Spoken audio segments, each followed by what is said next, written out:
Live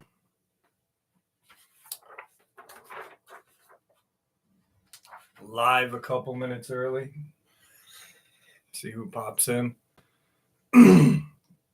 Hey, Janie, how are you? It's a pleasure to see you. I'm so glad that you're with us tonight. Puma Pete, how are you, buddy? Tijuana Border Jumper, how are you, my friend? How are you? Hey, Troy. How are you, my friend? Jason, what's going on from Albany? Nice.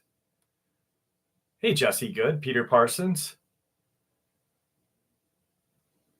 Nina, how are you? Mountain Bike Kid, what's going on? I'm glad that you're here.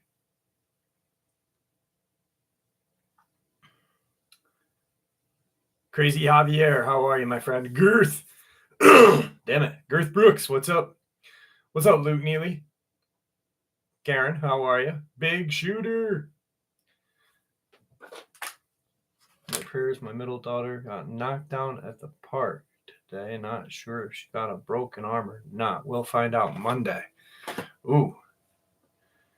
I'm assuming you don't live with her because...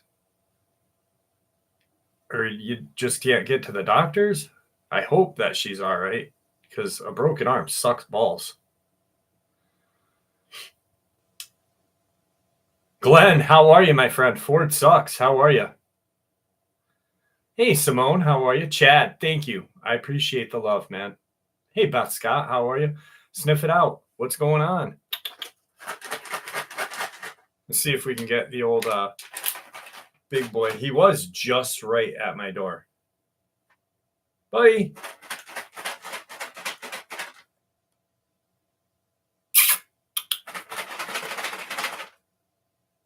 Come on, buddy. Everyone wants to say hi to you. Come on. Come here. Here. Everyone wants to say hi. Here, come here. Look. Say hi to everybody. Say hi, guys. Say what's up. Doesn't he look so happy?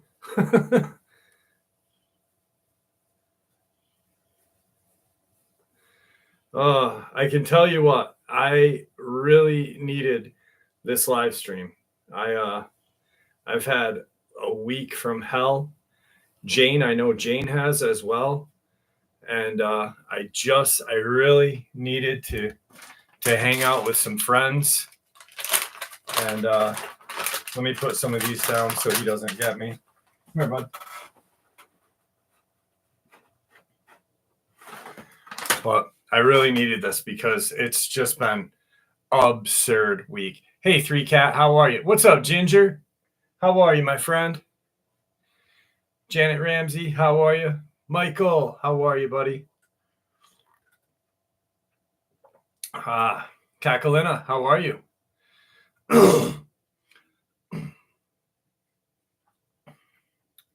Greetings from Germany.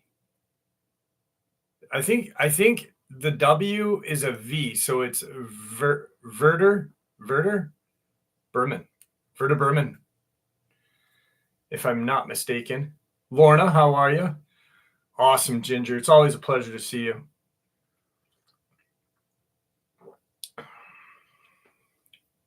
What's up, Michael Gregg? How are you, buddy? Just B.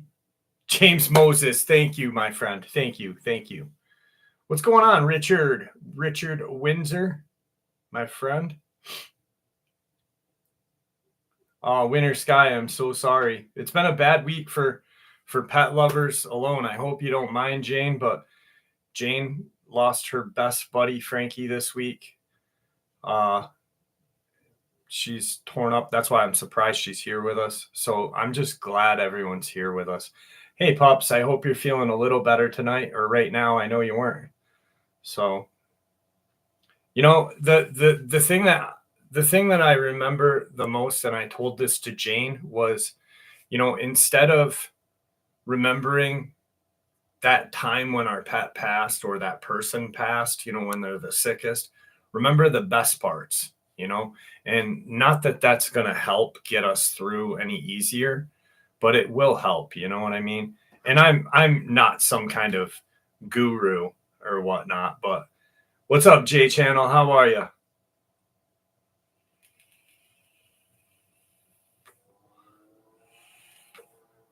Visitor Goldman, how are you tonight?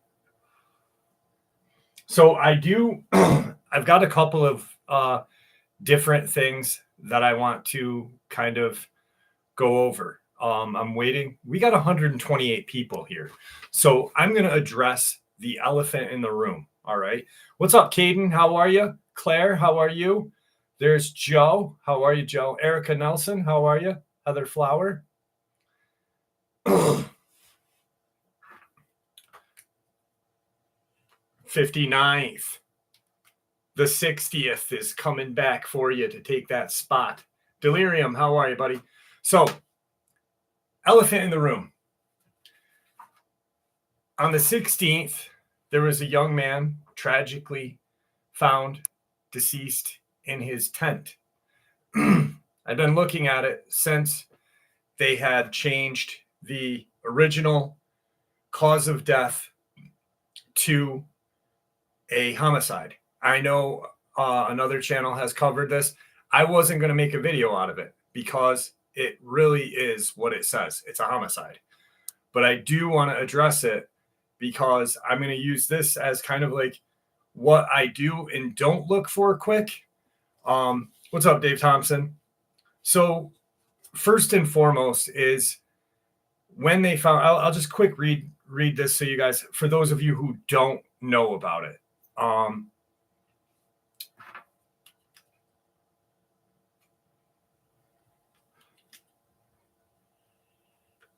Hang on a second. What the fuck?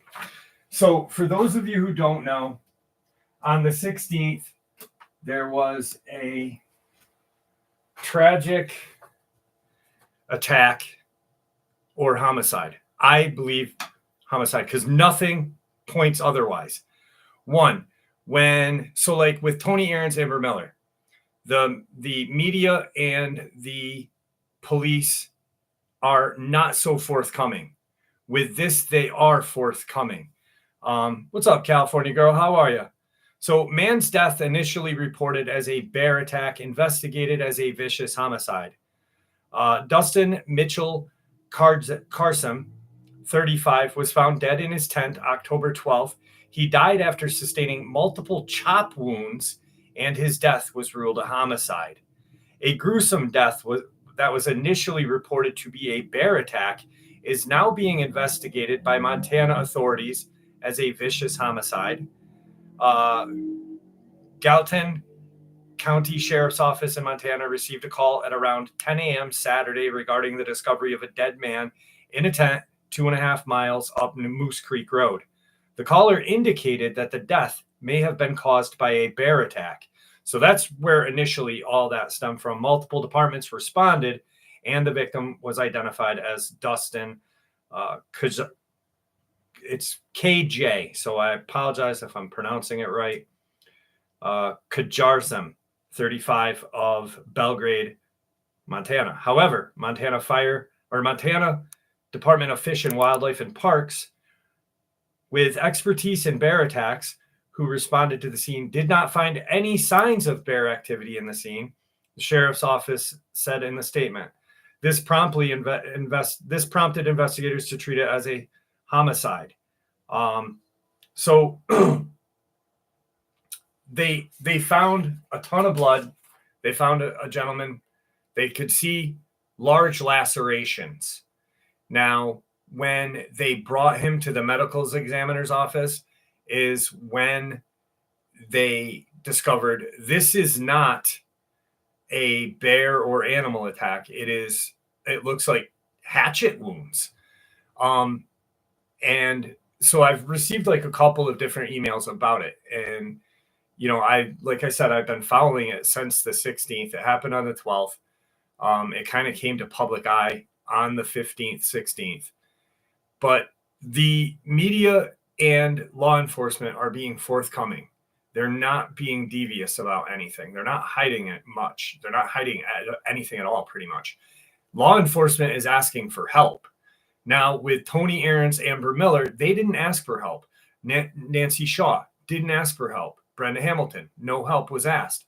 So this is a tragic case that occurred in Montana, and I hope, just like what happened just recently in Washington, yes, that I hope they do locate the person that did this, because it's terrible. It's bad enough. There's animals out there and cryptids out there that are attacking us. Now humans are.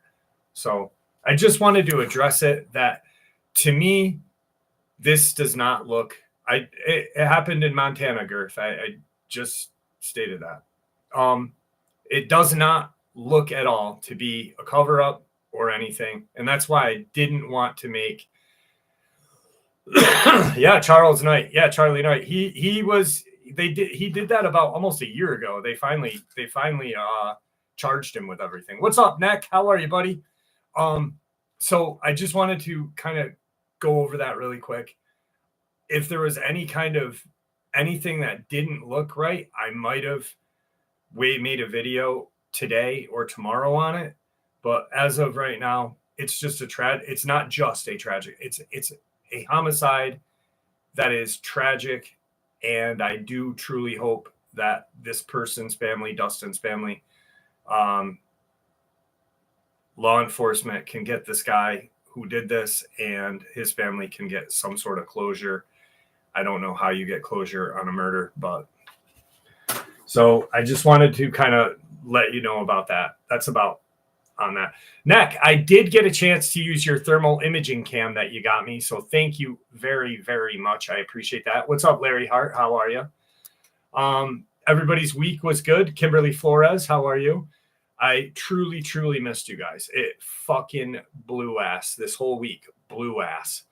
And I was so stressed out about getting everything ready for today, like uploads for today, uploads for tomorrow, and fucking everything going on, that I just like,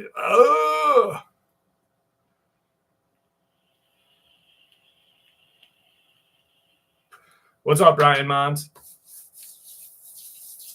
And to Michael, really quick, I am looking and I've been keeping an eye. I have not seen anything, buddy. So I will email you later when I do see something on here. Really enjoyed the interview. Yes, James is super. What happened in Montana? It was a homicide.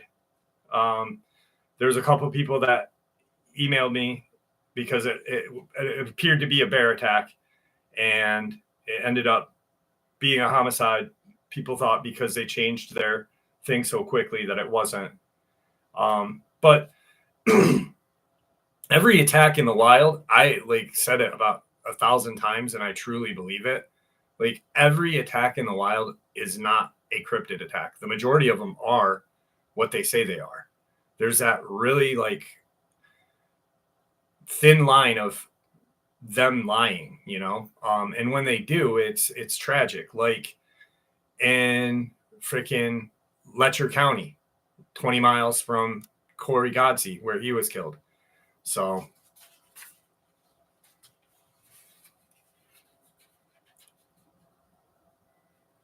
we'll dance for Timbits. I'm glad that you're here with us. Thanks for joining us.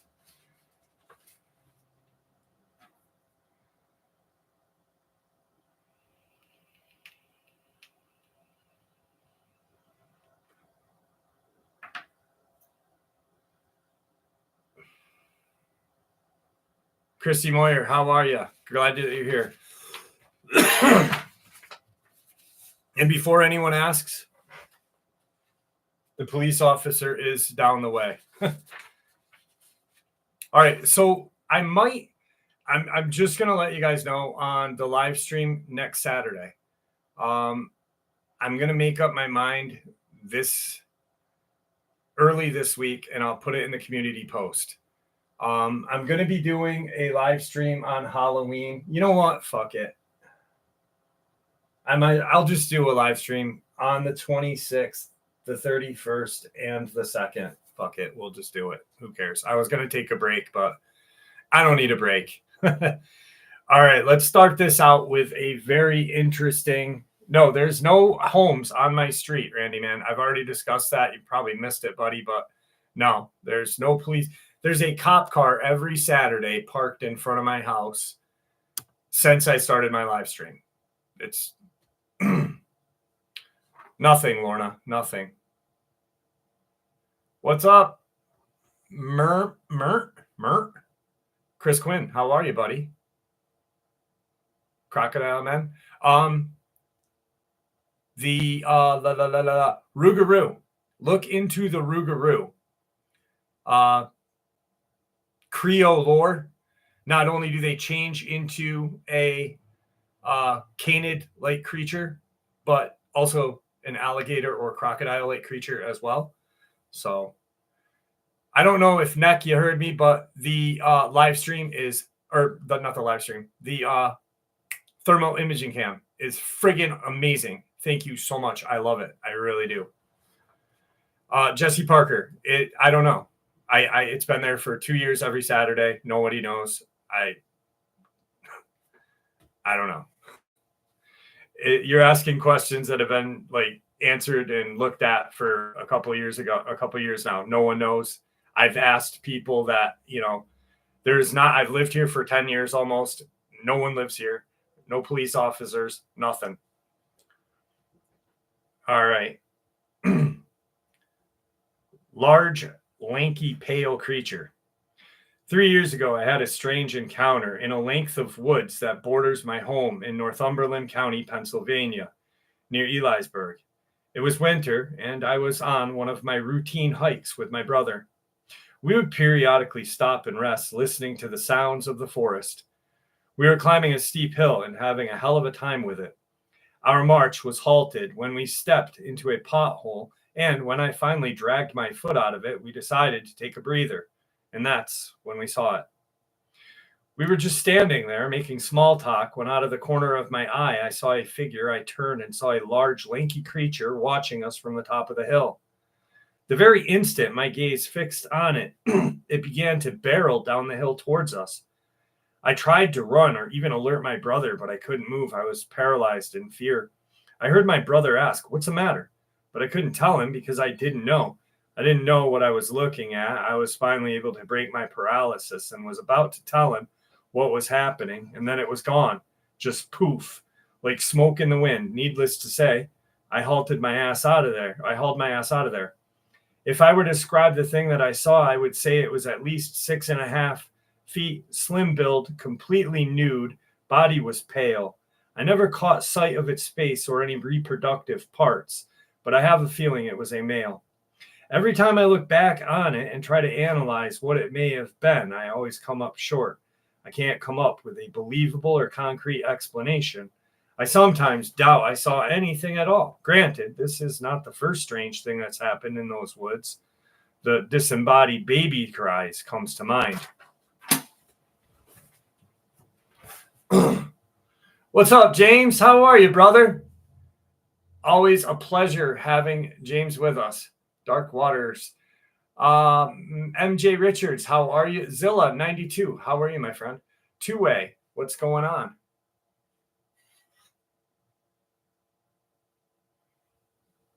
The heck?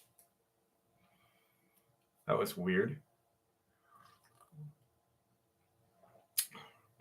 Absolutely, Dave Thompson. Absolutely. That is my my whole thing. I wonder if they are. Awesome, James. I really hope that you're doing well. You know that how much you mean to me every day. I actually, like, last month I was like growing, and I was like, I grew like 12,000 subs last month. I couldn't believe it. And I was like, I wonder if James is seeing this, just because he's been there. Like, he's been such a good friend to me. Missouri. Let me ask you something. Asha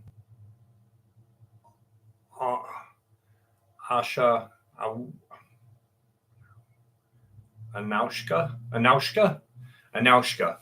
All right, if there's anybody from Missouri, I was watching this TV show while I was working today, and this like criminal who was a complete loser, like just a fucking loser. Like 2024, and this guy's like a complete bigoted racist killer. But he said I was born in Missouri, and I'm like, dude, it's Missouri.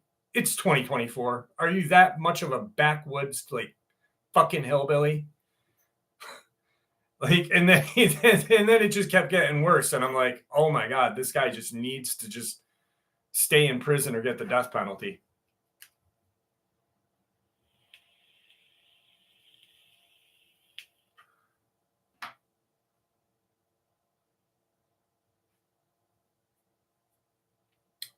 Guardian Jackpot on SOR. I don't know what SOR is. The creature from the Philippines that can remove top and bottom. The Aswang, Lynn Rogers. That's called the Aswang. Very interesting. They hunt pregnant women, and they are supposedly some sort of witch. So very interesting. What's up, DB Mac? How are you? Armando Angel Hickbilly. Dude, this guy was just like, he was the epitome of, like, I like hillbillies. I live in upstate New York. Like, we like Chippewa boots and freaking four-wheelers and shit like that. But this guy was like, he gave a whole new meaning to like Joe Dirt. He was like Joe Dirt's distant inbred cousin. Like, just someone you just never want to even like, ugh. And he looked like him too. They are kind of witches. They do. Supposedly they eat children. I'm not an expert on that. I just know they're interesting. I've had a couple of. Actually, I have a Philippines experience tonight.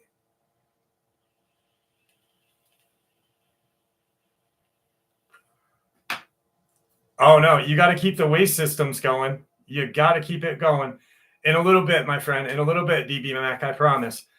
Edna, how are you? Alan Howell, I apologize. I did not say hi to you. How are you tonight? And there's my boy Rockin' Steady. What's up, Daniel? How are you?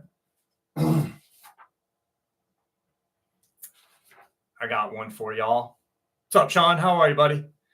I saw something that put a big scare into me. I'm going to describe it. Not sure if you'll believe it, but I'm certain about what I saw that day. And holy shit, Delirium. Thank you so much.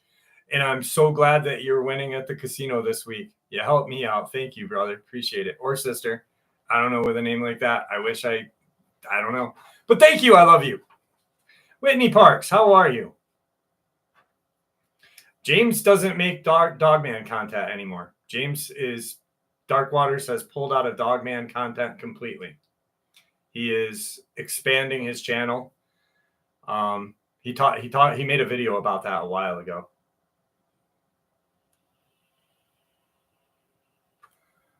Carrie Duvall, how are you? All right. Thank you, Delirium. I appreciate it, brother. I know. Where is Aramik? That's why I'm holding off on the fuck, my brain just stopped. Mothman. Oily Dog, how are you, buddy?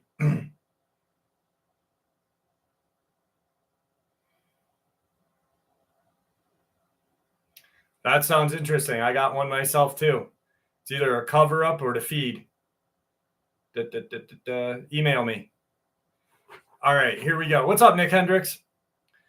I saw something that put a big scare into me, and I'm going to describe it. I'm not sure if you will believe it, but I am certain about what I saw that day. It happened in August of 2009 as I was driving to my husband's place of employment. We live in Gillum, Manitoba. He's an electrician for one of those generating stations on the river. It was close to 3 p.m. I had just turned off one of the residential roads near my home, heading east on PR 280. About a half a mile from my turn, I caught a glimpse of something tall moving through the trees to my right. Then suddenly it jumped onto the shoulder of the road and stood there as I drove by.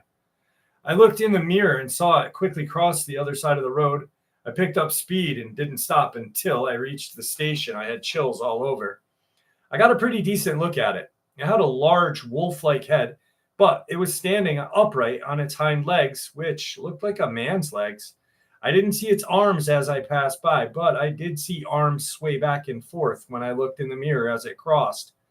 The coloring of its head and body hair was charcoal in darker patches. If it was an actual gray wolf, then it would have been the largest one I'd ever seen and able to walk on its hind legs. I thought that someone was playing tricks, but that wouldn't make any sense. I think it was during hunting season. I did tell my husband, who later checked the area where I saw it. He said that there were some reports of a very large wolf along the river a year or two ago, but he hadn't heard anything beyond that. I still don't know if he believes me or not. I also said something to my uncle through marriage, who is Chippewa. He told me that it could have been a wolf and that I must forget about it. He then recited some words under his breath and told me not to mention it again. That kind of freaked me out. Since it was 5 years ago, I haven't thought much about it until I read a news article about a Dogman and sightings people have had in other locations. Thanks for allowing me to share.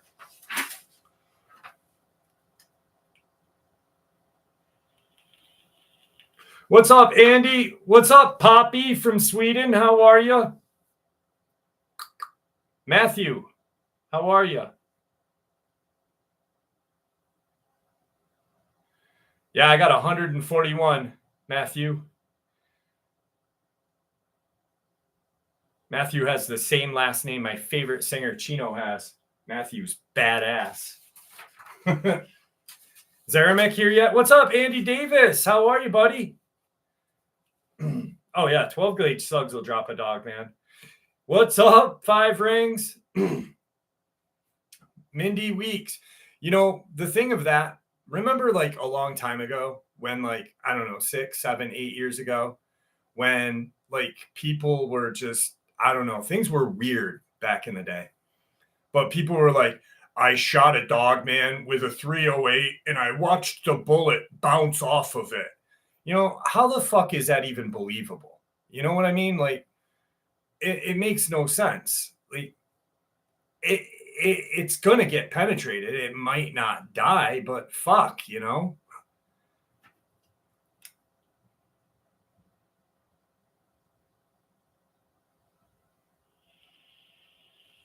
Matt, I don't control the ads on live stream. I apologize, my brother. I do apologize. Leon, what's going on? Moved to Florida Panhandle. Already found 3. Yeah, I would not doubt it, Leon. This is done. Jeff said it's going to get penetrated. That's funny. Oh, this is fun. Helen Howell, thank you, my friend. I appreciate the love. You know what? Is it Whitney Parks? Is it fucking Aramik? Sneaks in the back door and does some backdoor penetrating. Not on me, no. Not on me. Not on me, because you know what? $20 is $20, baby. It is time.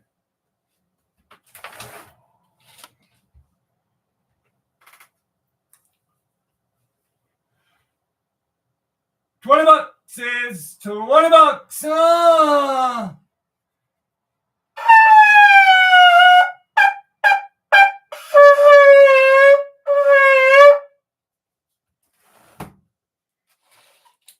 That was for you, DB Mac. That was for you. And this is for my good friend Aramet. What's up, Vang? How are you?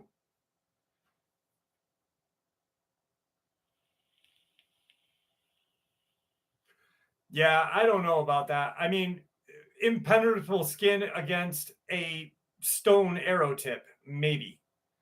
Not sure.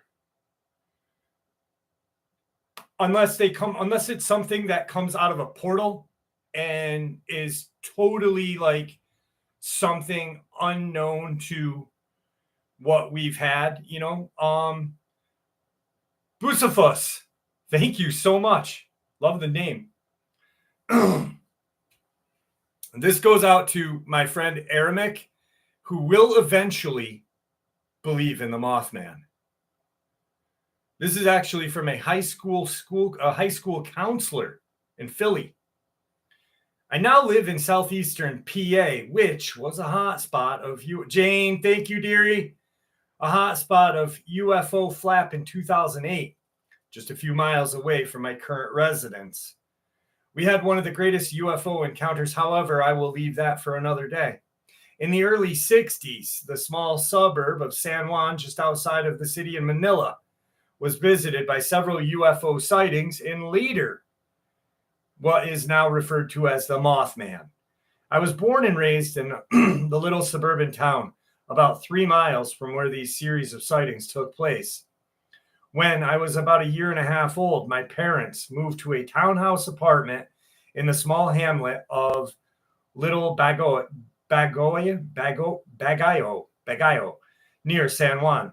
It's picturesque Spanish-type suburb with stucco houses with red tile roofs, inhabited by well-to-do folks. In between these home ranch-styled and townhouse apartments were random scattered. It was, God damn it. Sorry. It was in one of these apartments where the haunting of my father started. As my mother and uncle faithfully recounted, my father would retire to his study as a writer of books and poems to sit in his typewriter in the fading twilight after dinner. Outside his den, a creek could be seen running the length of the house through the huge window. One evening, according to their recollection, a distinct hum was heard. As my dad paused from his typing, he glanced out to the fading light to behold a 9-foot creature standing with what looked to be a black cape or possibly wings in a large tree perched at the edge of the creek. The creature was jet black with either a cape or wings glinting like leather. As my dad backed away from his desk to observe the creature, he noticed a face take form with red eyes in a face of menace. The creature seemed to have horns like a goat and a long face that exuded terror and horror. Thank you, Larry Limit. My uncles, who were close to my dad, recalled the night my dad had to run from the room in fear. He believed he was hallucinating the event, only to find the creature hanging one night like a bat beneath the den window. It was looking down at him in menace. As they ran to the room, they were overcome with a sense of foreboding and sadness. Upon arrival, the creature already disappeared, to be replaced by a full moon and the sound of water. Pops, thank you, dearie. One night, several months later, my dad refused to sleep. Fearful the creature would enter his dreams, my mom set up a vigil with a live-in servant, a young woman who believed the creature to be a demon. As my dad finally slept, with my mom sipping tea in the next room, a yell ensued from the maid who had entered my dad's den to check on scratching noises. As my mom rushed to the room, she finally sighted the creature. It hung, bat wings spread, the breath on the window, which was at least 10 to 12 feet in length, glaring pointedly at my mom as she approached. Fearful but determined to confront the creature which haunted her husband, she reached for the cross on the opposite wall and charged the window with it, praying the Our Father. As she approached, in the darkness, the creature folded into itself, cloak and all, into the ground under the window and disappeared. The local priest was consulted, and blessings were attempted on the apartment and on my dad. However, oppressed by the continuous haunting, my dad finally ended his life as a means of escape. The same night, my mom tucked my belongings with me and fled, never to return to the apartment. The creature followed us to my grandmother's house, where a priest had held mass and blessed the house. At some point, the sightings of the creature finally stopped. It was only my mom and the maid who had seen it. But other creatures and ghosts continued to haunt this town. A scene of a much bloodshed in World War II when the Japanese invaded the town. This was my first encounter with the unknown. Damn, that's terrible. That reminds me of like the Navy SEAL who came home on leave, was hunting with his uncle and dad saw a Dogman and couldn't deal with it and took his life. Brian Mons, thank you, my friend. I appreciate the love. I really do. Thank you. What's up, Mr. Anderson? How are you? Chrissy, how are you? I'm very well, thank you. Fire Horse, how are you? That means if Fire Horse is here. Did I say hi to Shari? Shari, no cat bussin'. What's going on, brother? I'm talking really fast like some sort of crackhead right now. Blah, blah, blah, blah, blah. Nicola, what's up, bud?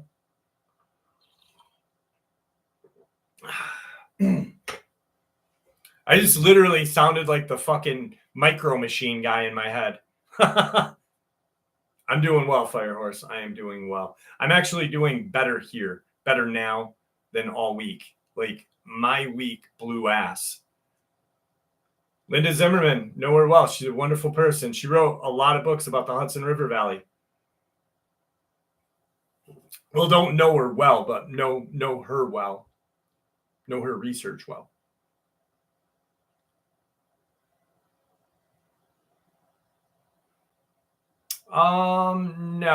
No, I actually, Christy Moyer. No, I would never want. Yes, it is. Girth, it is. I never want to bring anybody with me to where Tom Mezek disappeared because of the crazy shit that has happened. Johnny Ohm, thank you, my friend. I mean, I don't know if you've seen the video. It's like a half an hour compilation, whatever you want to say, of everything that's weird that's happened up there. And if I ever brought someone with me and something bad happened, I don't think I would do too well with that. So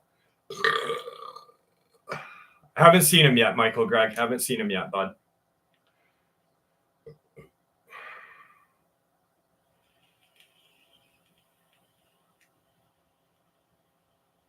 Oh, you did, JJ. I played a little serenade. A little serenade. Coat burps are the best. So last week, I showed you guys my Boker, right? I showed you the Boker. Have you guys ever heard of the Hubertus? This is the greatest knife ever. I fucking love this knife. I've shown it once before on this channel, but I was playing with it earlier. What's up, Pity? How are you? So look at this beautiful knife, right? Looks just like a pocket knife, but it's German made. You push this down, boop, like that. Oh, my Lord. Look how beautiful that is, though. Hubertus, German made. No malfunctions, unlike the Boker. No malfunctions. Boker, shitty.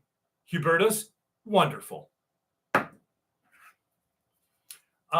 Kind of almost I would say Pony Boy. Oh shit. Aramik. I would say like assisted. Yes, not a switchblade. We talk assisted. In a reference to the Deftones from Charlie Knight. Thank you very much. Man, they're coming out with a new album this year. So excited, Deftones. So excited.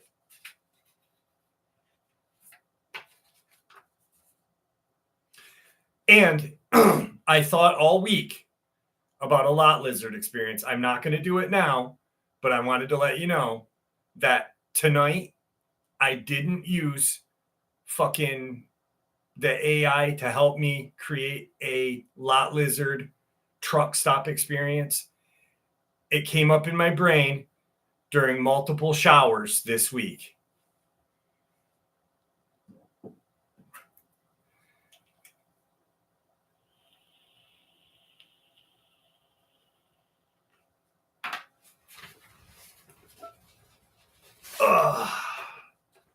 Third base player for the Deftones. I think after Chi, it was what's his name, but I think Sean Sean from Crosses has been doing some bass playing with Chino because he played in Far.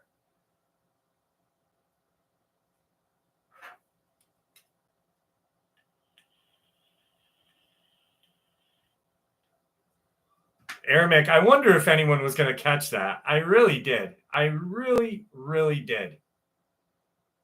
Actually, the lot lizard was wearing like this pink sequenced thong with the tail just over to the side. Just Ricardo, how are you, buddy? Back to the music. Everyone have a great rest of your weekend. You're not leaving, are you, Five Rings? Don't leave yet. Bombastic, how are you? I was listening to The Outfield this week and Blondie. The Outfield and Blondie. So you know how I got into freaking the Blondie? I was watching the Andy Warhol documentary, and they did like a brief thing on like Studio 54, and I was like, Blondie was there, and he did the painting with her, and I immediately looked at her beautiful face, and I was like, oh my God, I gotta listen to her. She was so hot. Blondie was so hot. Doug Wilson, what's going on, my friend? How are you? Never heard of Dogman before this channel. Ironically passed by probably most decorated house in Halloween.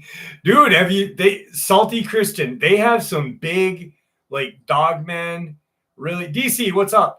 Really creepy, like they don't even resemble like a Dogman. It more or less looks what the artist renditions of a skinwalker is, I think. Blondie is my mom's age now. I know. Well, I don't know your mom or her age, but yeah, she's old, unfortunately. Puma Pete, thank you so much. Thank you very much, my friend. No worry. That's awesome. I really appreciate it. Dude, no way. Leon, no way. Stevie Nicks was hot, but Blondie was, her subtle lips and her nose was just, oh, God. Oh. Yeti. I myself believe the Yeti to be close to like Bigfoot. Just white in some cases because of camouflage and such. Nancy Wilson of Heart. Yes, Nicola. Yes. I'm going to have a good time. No, I'm just kidding. Joan Jett. Fucking Joan Jett. What's that other girl from Cherry Bomb song? The original singer. Oh fuck, she was so hot. Oh my God, we gotta get to some encounters talking about fucking 60s and 70s hot ladies.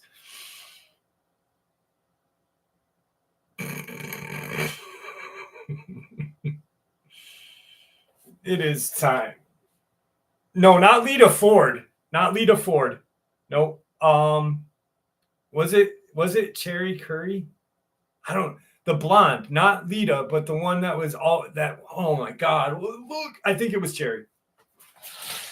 I just got to get this out of my system. $20 is $20.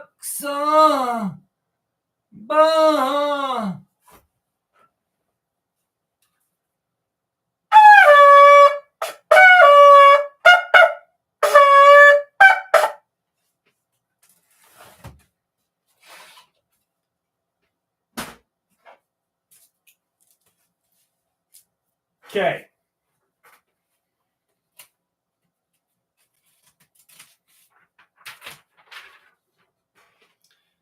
This incident happened a couple of weeks after my family and I moved into our new home. It was built in the early 90s on land that used to be a big cornfield for many years. We were the first family to live in it. One night, while sleeping in my new bedroom, I awoke to the feeling of absolute sheer terror. I was facing toward my closet and saw something crouched in the corner of my room. It was just sitting there staring directly at me. I knew it was something very evil because the air in the room felt suffocating and every part of my body was on full alert. I was just a little kid, but to me, this thing looked like a cross between a goblin and a gargoyle. That's the only way I could describe it at the time. Most of its features were obscured, but the one I remember the most was what looked like a stunted snout protruding from its face with really large lips. Weird, I know, but that's what I distinctly remember seeing. All I wanted to do was run, so that's what I did. I threw back my covers, praying my legs would not get tangled up in them, jumped out of bed and bolted down the hallway to my parents' room. I was screaming and crying. My parents went into my room, turned on the lights, and of course nothing was there. They were convinced that I had a nightmare, but no, I was definitely wide awake. Hands down, one of the creepiest experiences I ever had. The face was fairly large and bulbous looking. The snout was stunted, kind of like maybe a pit bull's snout would look, but the face was not dog-like. It was very human looking. The lips ran around its whole mouth. They were not pursed or anything. They just looked huge, like possibly monkey lips, and they started at its nose, ran along the snout, and curved at the corners. That's the only way I can describe it. I hope that wasn't more confusing. Rereading what I wrote first made me a little confused because I was having a hard time putting it into words.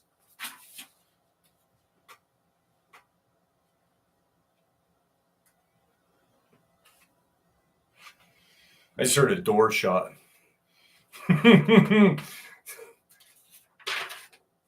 Peeping like my own peeper. Peeper.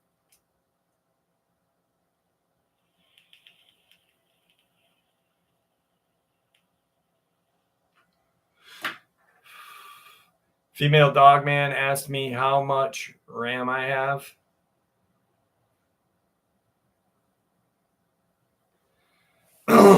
Probably girth. Marge, have a good night. Thank you for joining us, though. Runways. Thank you, MP. Thank you. The runways. And there was an A. I didn't say runways. I said runaways. But what was the girl's name? Was it Cherry Curry? Now you've got me fucking wondering. You got me wondering.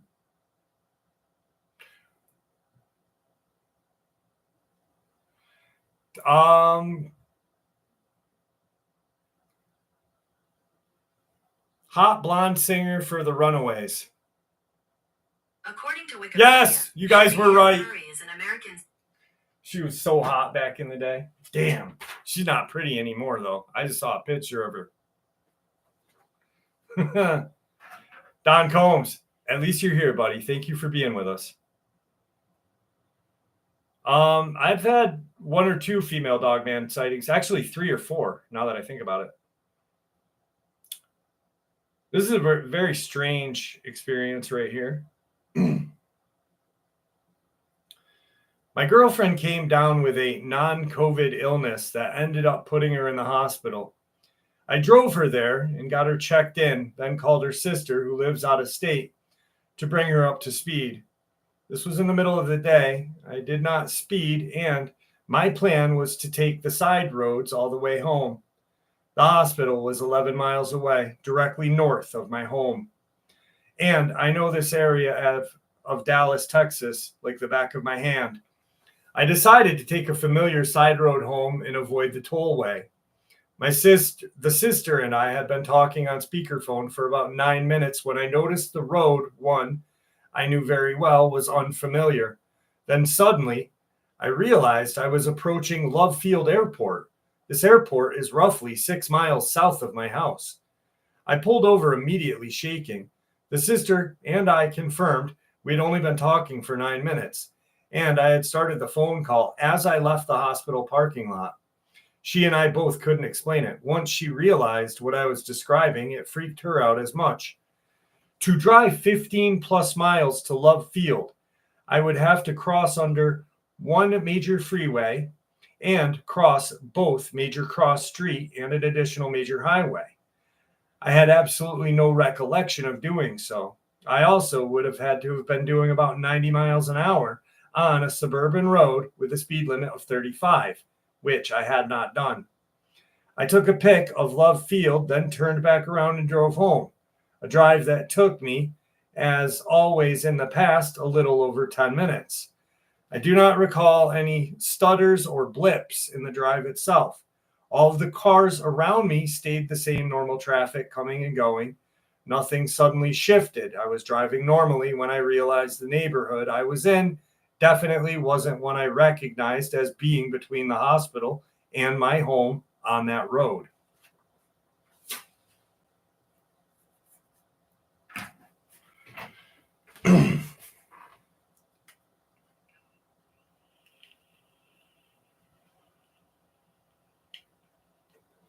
Lost time, alien abduction. I think like lost time. Damn it, sorry. Poppy. Well, we already talked about Lita Ford, Don Combs. We already talked about Lita Ford. I remember when Lita Ford put her own album out and she toured with Ozzy Osbourne. I went and saw Ozzy and Lita at the Civic Center down the road from my house. And I bought this little card. Like it was like that big with Lita with the guitar and she had her leather pants on. I literally slept with that picture next to my bed for a year straight. A year straight.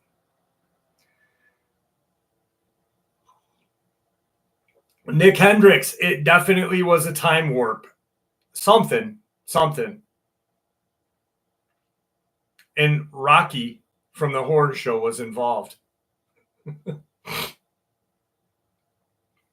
Shania Twain's not bad. Not bad. I don't know. I'm into 70s women.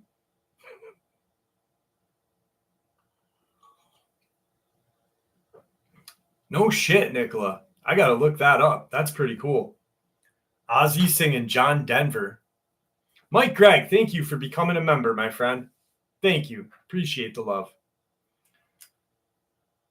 Oh yeah, the chick that did she was like sort of punk. And she was on stage naked.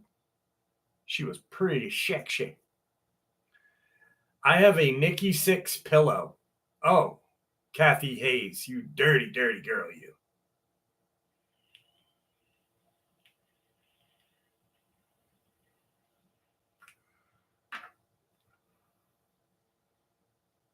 Tim Curry, the greatest. I can't wait until Halloween because at 7 to 9, right before I start the live stream, I'm going to the Rocky Horror Picture Show to watch it live at our theater downtown because my favorite, I don't know why, I was introduced to the Rocky Horror Picture Show when I was in 7th grade and I fell in love with the theatrics of it, the rice throwing, the water guns, and everything. And I actually have the original vinyl LP that came out with the movie from 77.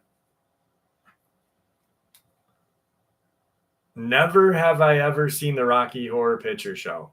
You're missing quite a bit, my friend, because it is friggin' awesome.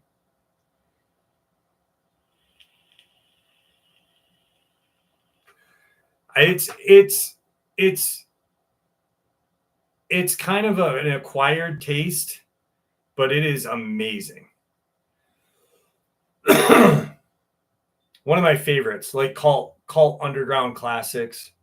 I mean, Clockwork Orange, another great kind of underground cult classic that I hope they never remake and ruin. IE Native, how are you? ABBA.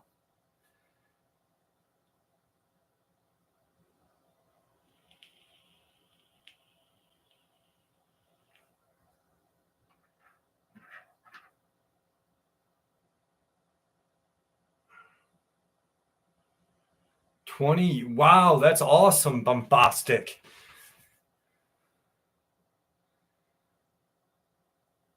It's once again, it's an acquired taste. And I had my time slip. So I shared this a while ago. I'll share it again quick. I had just gotten out of work. I was at my family's house in Maine. My great grandpa was a bootlegger. And if not, we would never have a home in Bar Harbor, Maine, but we do. And so I was walking. I just got done waiting tables, and I went home. I took a shower, and I was going to this party at this girl's house that I liked. But it wasn't like a party. We were where there was like 6 girls and like 4 guys that were showing up, and we were going to watch the Rocky Horror Picture Show in her bedroom. And it was something we did a lot. There was no weirdness to it. But if you know anything about Mount Desert Island, there is a sound there called Somme Sound.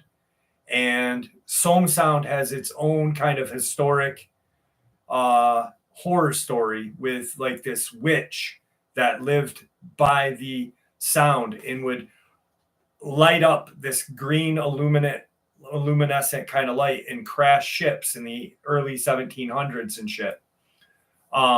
So one night I'm walking to this girl Megan's house, and I remember I was walking against traffic, and I was listening to my Walkman. There were still cassettes, so that's how long ago it was. And I see this bright light, and I'm like, oh shit, there's a car coming. I got to get over to the side a little bit. So I get off to the side a little bit. Now, on the island, most of the side of the roads have wild blueberry patches. So I'm like in the dirt, in the blueberries, and I'm watching this light, and it never seems like it's coming closer, but it is coming closer. It's weird to finally, I remember it getting close, and then it was gone. And I got to Megan's house. I was a walk that would take me a half an hour normally, took me 2 hours, and I don't recall anything but leaving my house, seeing that light, and then knocking at her door. It was the weirdest thing.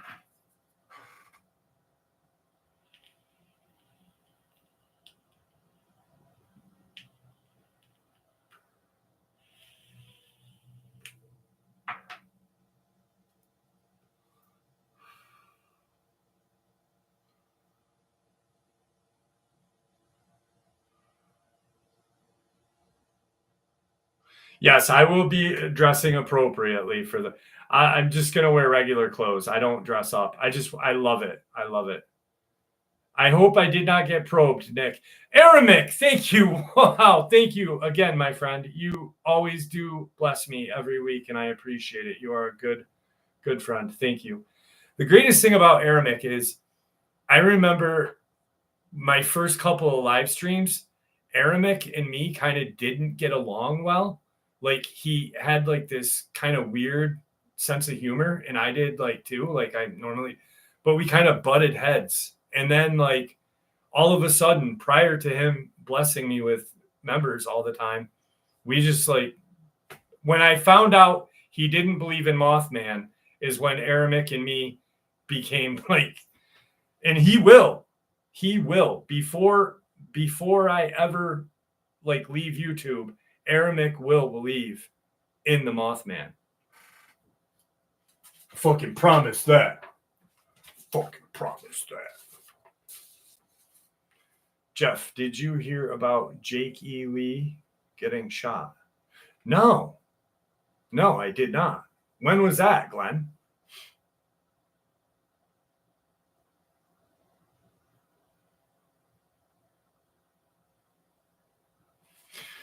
I heard that.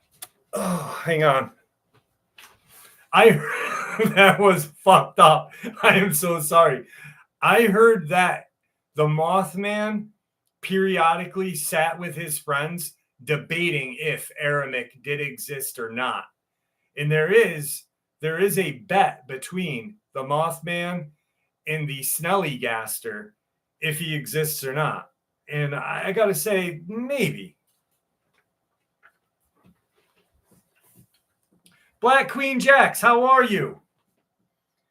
I don't know if I missed you earlier, but I apologize if I didn't say hi to you earlier. I think the Mothman and the Jersey Devil are the same. Maybe. I don't know. How are wolfmen created? They're not created. Maybe by mating? I don't know. The government definitely didn't create them because they've been seen long before. Ancient Sumerian texts talk about a dog-headed alien race that were very violent and would attack like the Draconian, the Gray, and the Sarians. So the only thing that I know per Victor was that they were captured and shipped. They weren't created. All right, I got to tell you this. You guys want to hear something funny? Do you like my new glasses? You like the new glasses? Huh? So, 2 weeks ago, I had new glasses. 2 weeks ago. And I wore them with pride because I ordered clear frames with like a silver side and my script was right. And they came one day and I was happy because I was sick of my old glasses. And I wore them with pride until I realized that they sent me female glasses. And I can't believe I fucking wore them on 2 weeks ago on a live stream. So then after that, I called the company and I said, why did you send me female glasses when I ordered male glasses? Clearly, I'm a man. And the lady said, are you? And I said, I think so. And she ended up sending me the right ones. But it was so terrible. Fucking terrible. I can't believe I wore them and I was all happy. I'm like, and there I look like a fucking female Jeffrey Dahmer because they were big too.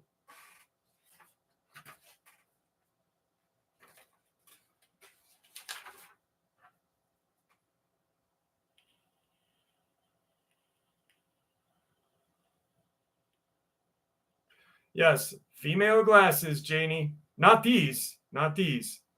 2 weeks ago. 2 weeks ago.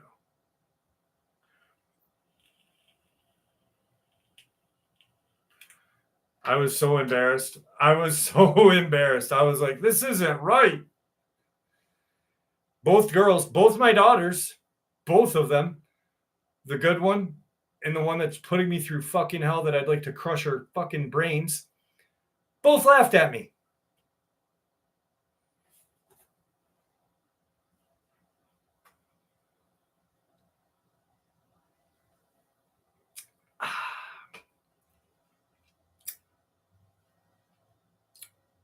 Yep.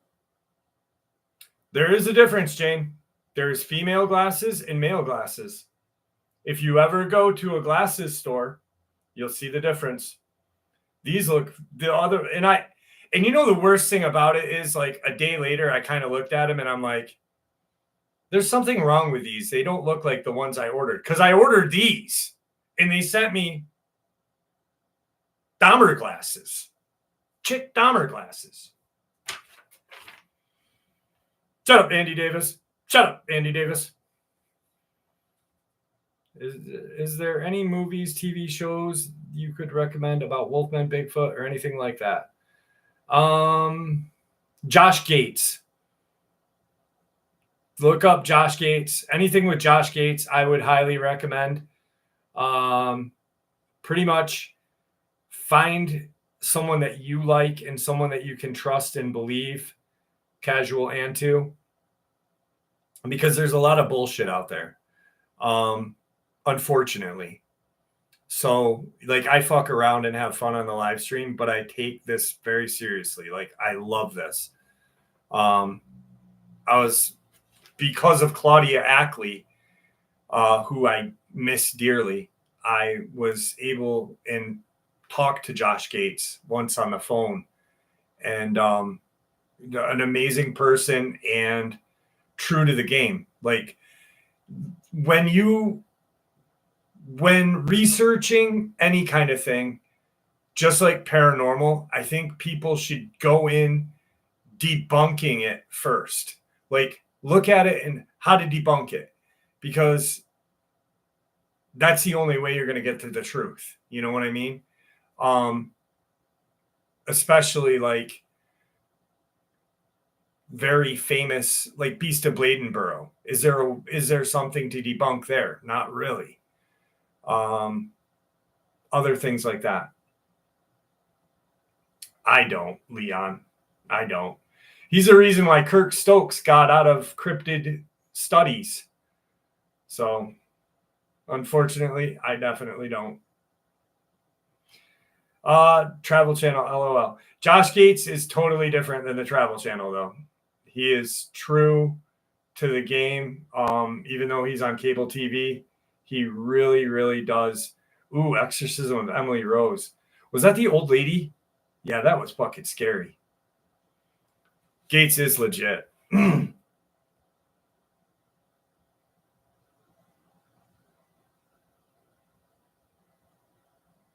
Yeah, is Jakey Lee still alive? Cheetos, flaming hot Cheetos. Oh shit. Dude, alls I think about with flaming hot Cheetos is Peacemaker and the little gray midget. Puma Pete, if you only knew what he did to Kirk Stokes, you wouldn't think that. Yes, you definitely have to go to the gifting rock or the sharing stone. He didn't get dime bagged, but he, oh my God. Can't say that. It's still too early, Girth. Still too early. Okay, I'm not going to go too deep into it, but 8-9 years ago, and like those of you who have been researching and watching and listening to shit for a while will remember when, if I had my own theory on something, there was a time when cryptid zoology or cryptozoology, if you didn't agree with the norm and what everyone was saying, like if you didn't say a skinwalker wasn't a cryptid, that it's Native American lore, if you didn't say a Dogman doesn't do this or does that, you were shunned at one point. You were pushed out. And I'm glad that it's not like that anymore, because it really did hurt the community. So that's Leon. That's it right there. Still a very unfortunate ending to a researcher, but I think he could have been more decent about it, you know. What's up, No Merc? How are you?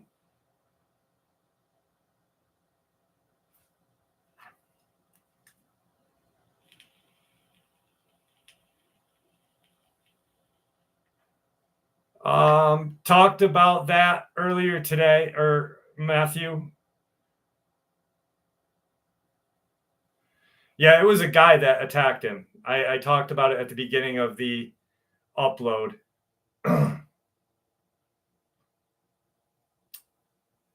He was in a tent. He wasn't in a camper. He was in a tent. So Leon, so you remember the days that was kind of like what? Naroshi? Me neither. Yeah, you don't want to sleep in no tent. Dude, anything can get you in a tent.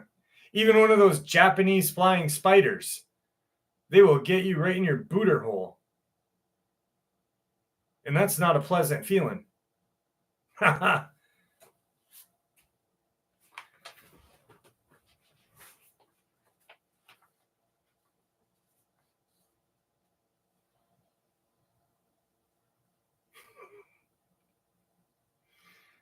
Thank you, Aramik. I appreciate the love. I really do. I really, really do. You have no idea. Fucking Aramik. Gotta love him. I saw something that I still cannot explain. I was 15 years old at the time. I'm 47 now, so long ago. I'd been asleep. It was a school night. I woke up feeling like my mouth was sandpaper dry. I went to the bathroom for some water, and when I came out, I was facing my bedroom window west. We lived on 16 acres and only had the space around the house to keep mowed. Everything else grew wild. It was around 2 or 3 in the morning. The first thing I saw was reflective eyes, red. It was not brilliant like red light shining, but more a muted, like a reflection. There wasn't anything on the side of the house. I went to the window to see what it could be. Standing perfectly still at the yard edge, met a tall brush, standing slightly sideways. I could see the front arm hanging down, staring directly at me, staring at my eyes. It did not look like a deer standing on its back legs. We always saw deer on our property. This was not that. This was something else. I remember the fear that went through me, overwhelming and hard to breathe because it was watching me. This was pre-internet, so I had never heard of anything like skinwalkers, dogmen, Bigfoot. I could see its breath because it was a cold night, so there was condensation clouds as it exhaled. Other than breathing, it didn't move for a solid 5 minutes.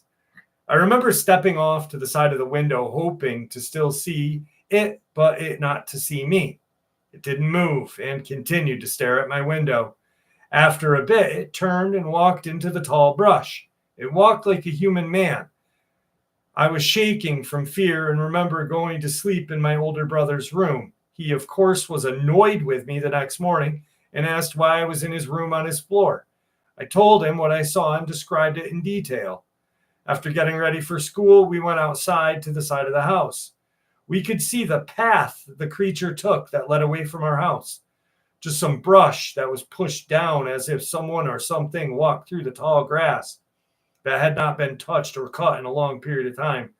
There were no footprints, hoof prints, or paw prints. The brush was too tall and thick to see. The brush was about my height, my head height, so 5 feet. This thing stood a good 2 feet taller than that because I could see its chest and head as it walked away. I recently asked my brother if he remembered this night, and he said he remembers it vividly. I've never seen that creature since. I've seen other weird things, but never this. We lived in Payne County, Oklahoma, near Stillwater at the time. John Sumner, how are you, buddy? I got your text like a couple weeks ago. The house is looking good, coming along good.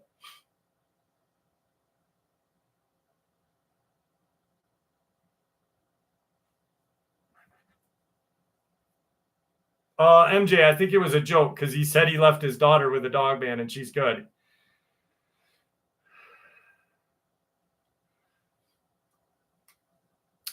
Ruth K, there's a playlist of Victor's uploads. There's a complete playlist.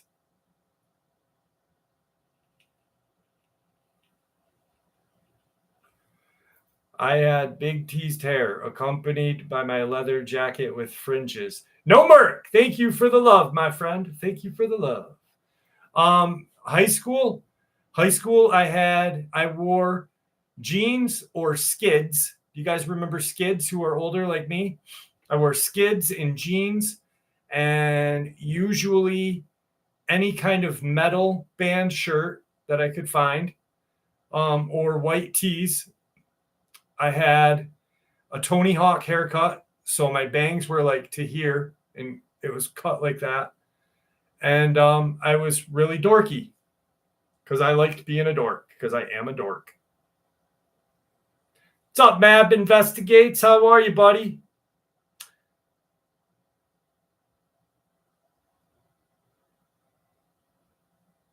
What's up, Closeted Psychic? How are you? Oh my goodness. Thank you so much. I run with scissors. How are you, Melody?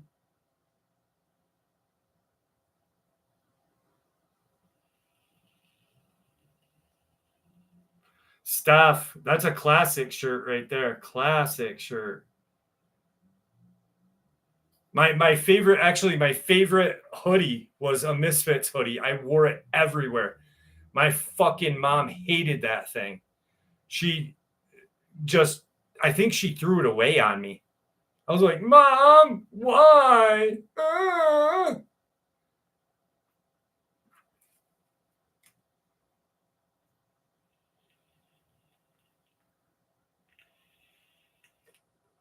Oh, I hated Izods. I hated the Izod craze. That was so like, I don't even know.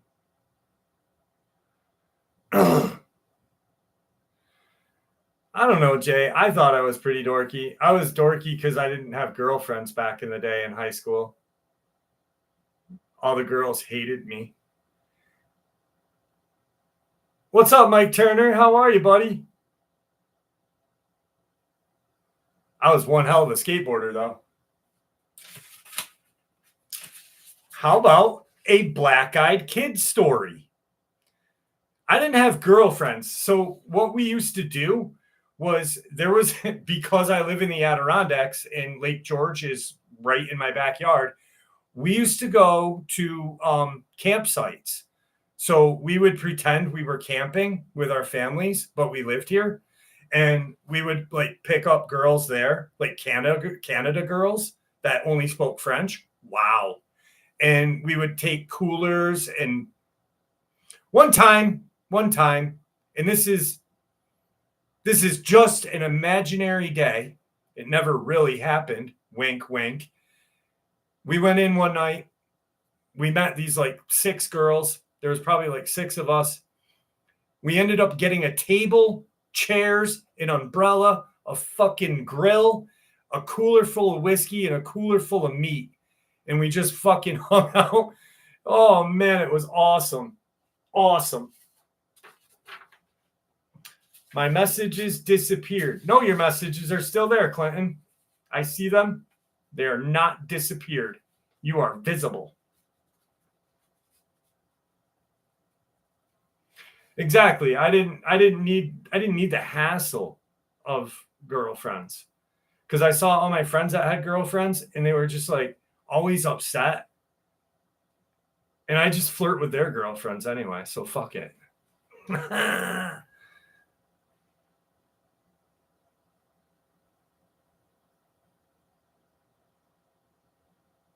All right. Black-eyed kids experience, one of my favorites. These little freaking creatures scare me to death. I'm still not exactly sure what happened. All I know was that it was very unsettling and I still get the creeps thinking about it. This was years ago, I think around 2013. It was early fall, late afternoon, but it was a bit dark and gloomy as it was an overcast day. I was driving home from shopping. I was by myself. So I came around a corner and on my right was a fire station. It was empty though. I had to slam on the brakes because a couple of cars in front of me had stopped and I figured someone was turning. Then I noticed 2 to 3 cars in the other lane coming toward me were also stopped. The guy in the first car then stuck his head out the window and was like, WTF? So I'm trying to see what's going on. Then I saw her. She was slowly walking down the center of the line. No care, that road was busy, just walking straight down the yellow lines. The guys in front were yelling, trying to get her attention, but she stayed facing forward. She had her head down a bit, but her eyes were facing up, reminding me of that Grudge girl. She was maybe 15 years old. I started to get the creeps because this looked creepy in of itself with all these cars stopped and this random person walking down the middle of the road, oblivious to the traffic. As she neared my car, I actually rolled up my window because I was starting to feel panicked. Right as she was passing, I decided to knock loudly on my window. Much to my surprise, she turned and looked right into my car. I cannot explain her face, but her eyes were totally black. Something was seriously wrong with this little girl. But when I saw her eyes, my heart rate sped up and I did not know what to do. But she stopped and was looking directly at my car. I cracked the window a bit and was going to ask her if she was okay. She said, I'm going to die. Honestly, I freaked out. The cars in front of me had left, so I sped off up the hill. But I got a bad feeling in the pit of my stomach, so I turned around at the elementary school up ahead and called the cops. They told me they were actually already on their way, so I stayed parked and watched her in my rear view until the police showed up. Cops came with their lights on, and I saw her try and jump in front of the car. They didn't hit her, but once they got her, I drove home. It creeped me out for weeks. I'll forget about it and then remember it sometimes when I'm driving on a gloomy day and I get a chill instantly.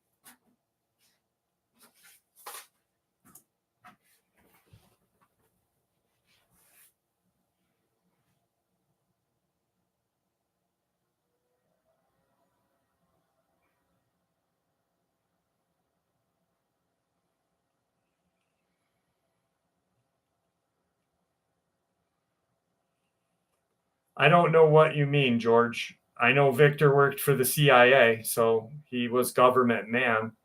G-men on site. He already stated he was worked for the CIA.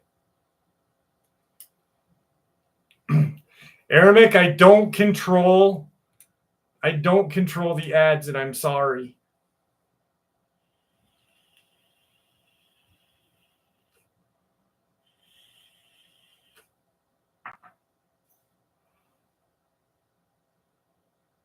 In chaos is opportunity. Otherwise, we are sheeple. Chaos AD.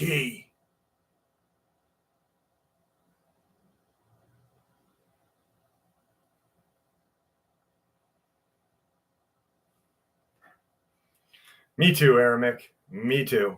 Me too, my friend.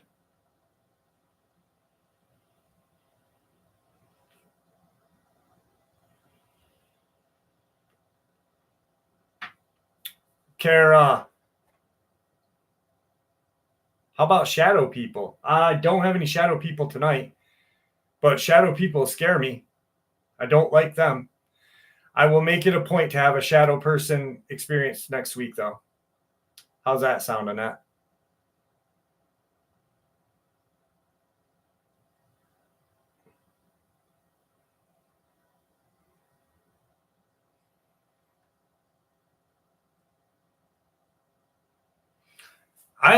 That's crazy. My favorite elk hunting one is when the two guys were in Canada, and they watched this huge dogman like hunt a herd of elk.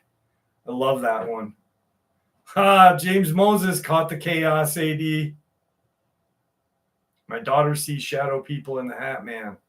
That's not good. Is it a fedora, Glenn? If it's a fedora, it's a fucking neck beard. Fucking neck beards are the worst. Goddamn neck beards.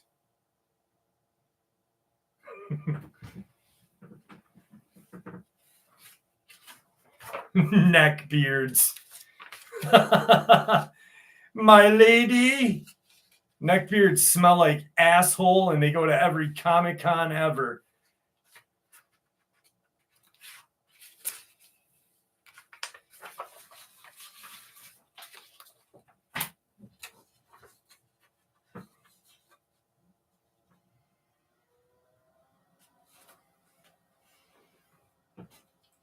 Oh.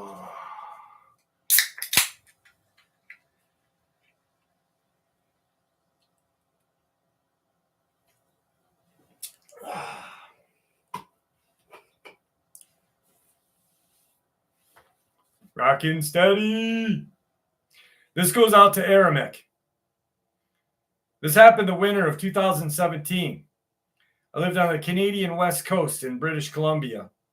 I think there was a bit of snow on the ground and the sun had just set, so it wasn't completely dark out yet. But not light either. My sister and her boyfriend, me and my boyfriend, were in our backyard when all of a sudden she freezes and says she sees something or someone behind a tree. She then walks over to it and she sees it disappear. Freaked out, she wanted to go back inside, so we all went with her. When inside, she told us what she had seen was a large black-winged creature sitting behind a tree looking in our direction. Apparently, it was sitting with its wings down, covering its body, kind of hunched over. Then, when she got closer, she saw it turn the other way, covering its face with its wing, so it wasn't facing her anymore. It moved further away behind the tree, and once she was close enough to see it, it vanished. None of us believed her. We all told her it was probably a raven or a heron or a shadow, but she was sure she saw something huge with wings. We let it go. She was clearly freaked out. Fast forward a couple weeks. My boyfriend and I, my sister and her boyfriend, same people as before, we're all in my bedroom, which is the master bedroom of the house. And we have those French doors that open up to the sun deck that look out into our backyard. When my boyfriend opens the door on the sun deck, he looks up past our backyard to see this massive bird-like thing leave a branch in the tree. He said, "Holy shit, that bird is huge." I looked up just in time to see it leave the branch and fly for like 2 or 3 seconds before it disappeared behind some more trees. But it was bigger than an eagle for sure. It wasn't in the tree in our backyard, but we have this embankment that goes up to these apartments that are next to us. And the tree we saw it fly over was there. So it wasn't really clear, but we have eagles around us, and I have never seen one that size. It looked to have the wingspan of 15 plus feet. It was completely black. My sister and her boyfriend just missed it, but they saw the tree branch as it came off, still bouncing up and down. I said it looked like a human with wings, and my sister freaked out and reminded us of the time she saw something in our backyard. All of us had forgotten about it until she told us about it again. Now, I actually believe her. My boyfriend said it looked like a human with wings, but he doesn't believe in that stuff either. Also, on top of this, we had a dog who passed away after a recent sighting. She would sleep on the sun deck and keep if it was warm enough. And often we would hear her growling at something in the backyard and pacing back and forth. It could have been a deer in the backyard or a raccoon, but my dog was uninterested in deer and raccoons. Once to raccoons that used to come on our back deck in our backyard.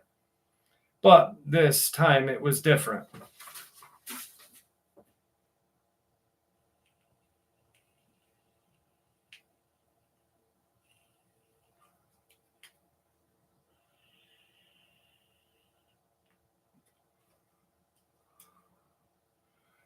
Annette, Alaska. No, never anything like that.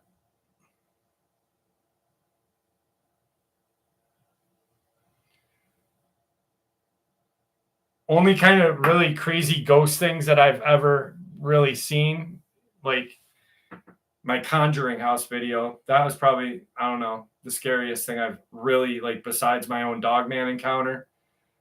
The Conjuring House with my daughter going there, and where Tom Mezek disappeared. Those are the 3 craziest things I've.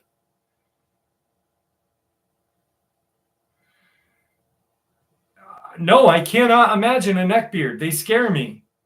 Neckbeards are a cryptid. Neckbeards are a cryptid. I heard that neckbeards supposedly stalk drama clubs.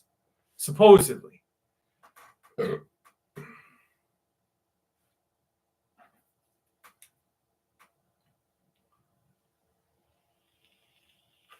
Blount County, is that in Colorado? Whitney Parks? A neckbeard, all right, closeted psychic. A neckbeard is, if there is a neckbeard in the group, I am not meaning to insult you.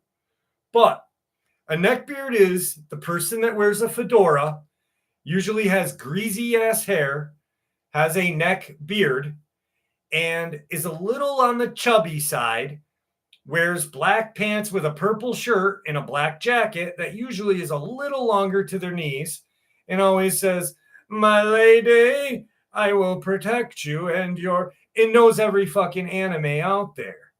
That is a neckbeard. Tennessee. Okay.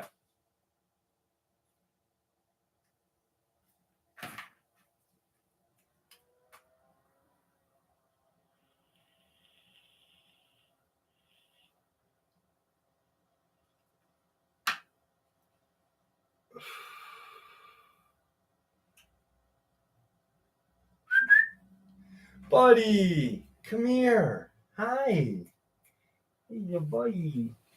Hey. What? Oh, come here. Come here. Hi. You came back. You came back. There he is. There he is. Here's a buddy. Hi.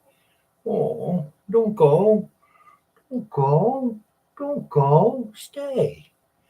Stay with us. Oh. Want some treats? Huh? Here. Here you go, buddy. Yes, he's a big cat. He's not fat. He's just big. He's the size of a beagle. He's a Maine Coon cat. He's not fat. He's big.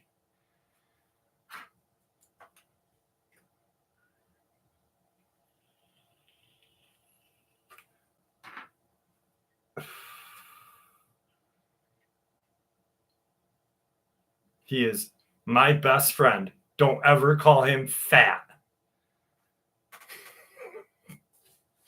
You're not fat, are you, buddy? Some crazy lady was calling you fat on my channel. She's a jerk, huh? She's not chubby either. I'm going to block you in a minute. Just kidding. I'm fucking kidding. He's a little plump, okay? He's pleasantly plump. I fucking spoil him. I give him treats all the time. He gets 2 cans of wet food a day. He's my little buddy. Huh. He's looking up at me. He's also sent me and my daughter to the hospital before. He is quite the asshole. I have an aquatic one. I was looking for this earlier. Aramic, thank you so much. I love you, Aramic. I love you. I'm not doing this because of you, Aramic. I'm doing this because my nuts are a little sweaty right now. All right. I like the aquatic experiences because so seldom do we hear a good aquatic experience. So this is a pretty good one. We were moving up the east coast of the United States to the Chesapeake Bay. I was working on a 41-foot sailboat out in the middle of Chesapeake. There were 7 other men on the boat that day. We were all taking it out for a test cruise, and we're expecting to be out for about 12 hours. This was the mid-'80s. The weather prediction resources weren't as reliable as they are today, and we found ourselves caught in an unexpected storm. The winds were gusting to about 50 miles an hour, edging into a weak hurricane range, but we were lucky. There was one particular experienced guy on board who sensed the storm approaching and that it was serious. So we'd rigged the storm sounds just in time, just before the storm hit. If we hadn't, I am certain we all might have died. Well, as it was, I fully expected to die at any moment during that storm. We called for help, and for at least 15 minutes, we were in a maelstrom with absolutely zero visibility, and then it passed. The storm was over. So by about 3 p.m., everything had calmed down, and there was still cloud cover, but ambient light allowed us to see about 2 miles or so in any direction. It's worth mentioning at this point that after fierce storms like that, it's common, particularly in shallower depths near land masses, for things to be dredged up off the sea floor. So we're all on deck working lines, checking for damage, and the bay around us is still choppy and churning. Old-timer sailors use the saying, the sea is confused. Anyway, I looked about 15 feet off the starboard side and saw something swim to the surface, pause and stare at us, or should I say glare at us, then submerge again. I got a good look at it. It was like a thin man, definitely a humanoid shape. It was lean, but it had muscular arms, and its skin was covered in scales like a snake. Its head was human-like, but its eyes were not. They were big with thick, heavy lids. Now, I noticed this because as it stared at us, it blinked them slowly and deliberately, then dove back under the water. Let me just say at this point that I was not affected by drugs or alcohol and had not been injured. If anything, I was elated just to be alive, so my senses were heightened, not dulled. When this happened, I had about 6 years of experience on ships and fishing boats. I had seen squid, octopi, flying fish, shark, etc. in waters all over the world. I wasn't the kind of guy to see a patch of seaweed and think a sea monster, okay? That being said, I made an instant decision that I wasn't going to say anything to anyone. What was I going to say? I just saw a strange humanoid aquatic monster. Just take my word for it. Well, the other men on the boat were mechanics and engineers, and I had no desire to get the reputation as a flake. So I'm standing there with my life vest soaking wet, hooked onto a steel lifeline, still feeling relieved to be alive and wondering what the hell I saw. When one of the other guys said, I just saw a brown thing pop to the surface. It looked like a lizard man with a scaly face. It blinked at us with these big black eyes and went under the water. Yeah, I said, I saw it too. No one else said anything to that day, and to this day I am surprised I blurted out, yeah, I saw it too. I can't believe I got the courage because the other sailor said he had seen it. The one who saw it was a United States captain with over 30 years in the Navy. He was respected and liked by all the crew, and I guess that's what gave me the confidence. Later that day, we sailed back to the pier without speaking another word of what we had seen in the water, and to this day, I still don't know what it was. But I know it was not a man. No man could have been out there in that water, and no man would have looked like that thing did. The thing that looked at me that day in the eyes.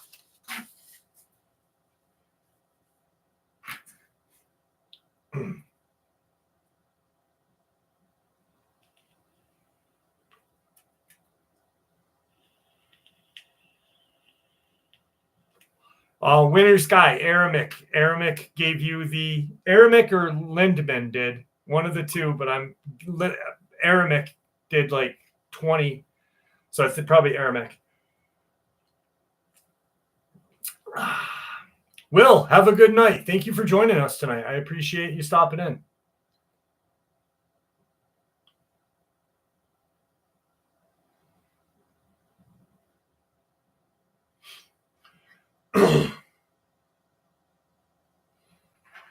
I do not like I love the ocean, but I do not like the ocean. Like, water scares me. I am petrified of water. I'll swim in like a pool, but when I was younger, I'd swim in the river and shit like that, but not anymore. Things scare me like that. Yeah, they do. Me too, Sonia. What about that one? Oh, Charlotte Knight, I'm glad you found it too. The ocean definitely does deserve great respect, 100%. What about that one experience, that one aquatic one with the boy, his uncle, and his dad that went fishing, and he was in a wheelchair? That one messed me up bad.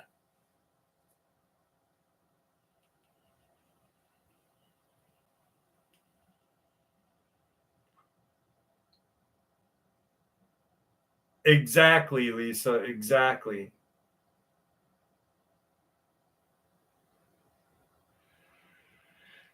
Swim even in a pool.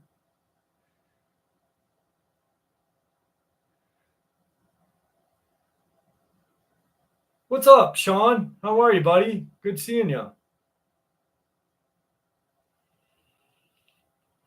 Schenectady today at Union. Nice. Union College is a beautiful campus. Beautiful campus.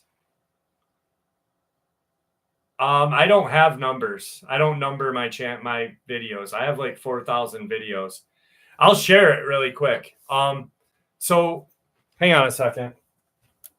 Oh, there we go. I had to actually dig down deep in that one. So this young man was wheelchair bound. Was not your average kind of wheelchair bound kid. He didn't feel bad for himself. He loved going outside and experiencing like the wilderness, fishing, camping, whatever. And his aunt and uncle had come. They were either in Oregon or Washington. I want to say Washington. And what they were going to do was they were going to go deep sea fishing. And for some reason, the trip had gotten canceled.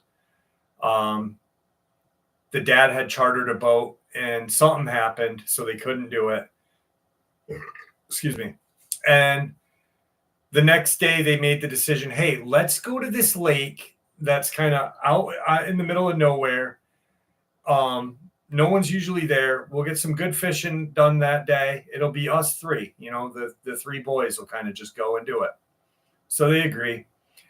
And they get to this beautiful lake. There's a dock that goes out into the lake.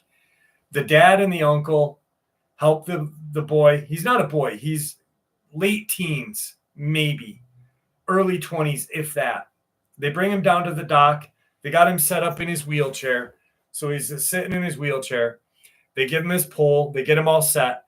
And the dad and uncle go up to the truck to get like their chairs, their cooler, and all the other stuff. He's not freaked out because, well, one, his dad and uncle are right up the thing. And, the fresh water. When all of a sudden he feels something kind of yoke his leg and flip his wheelchair off to the side, like trying to pull him in the water. So he's crippled from the legs down, and the wheelchair gets taken out and he sees it go in the water, and he instantly thinks, thank God I don't buckle myself in, and I never have, because I probably would have went with my wheelchair. So he flips, he's on his stomach, and it's a smooth dock. It's not a wooden dock. It's probably aluminum because there's nothing to really grip. And this thing comes out of the water. It's humanoid, and it has like spikes, little spikes on the back of its head and neck and down its spine. He kept thinking that it gave off this female kind of vibe, and it was trying to pull him into the water. It was clawing at him. He did get cut up pretty bad. He was pretty bloody. His dad and uncle come running down, and the uncle whacks the hell out of this thing with, like, I think a bat or something in the back of its head. Something that was in the car. The dad ends up kicking it in the face and head, and it retreats into the water. They pick up their nephew and son, and he's really bloody and really badly hurt. They put him in the truck and bring him to the hospital. But when the uncle had hit him, I want to say it was a bat, or it was a large kind of club. Oh, it was a fishing club. Sorry. When he hit him in the thing with that, he hit him so many times and so hard that the club had broke, and it was crazy. So that's the experience.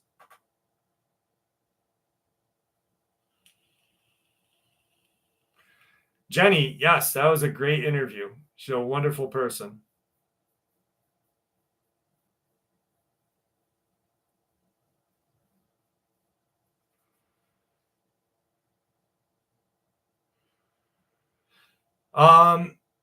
A little bit, Darnell, but not a lot on the Rene Levasseur. I'm waiting for him to contact me. He gave me a little bit of info, but not too much. Not too much more.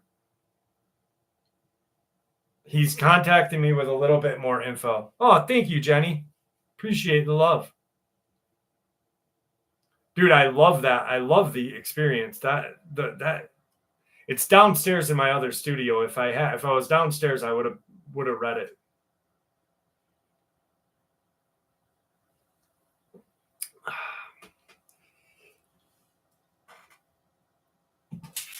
Rockin' steady. Thank you. Appreciate the love. What's up, Drunk Ant? How are you? I love that name. You're Drunk Ant. It's such a good name.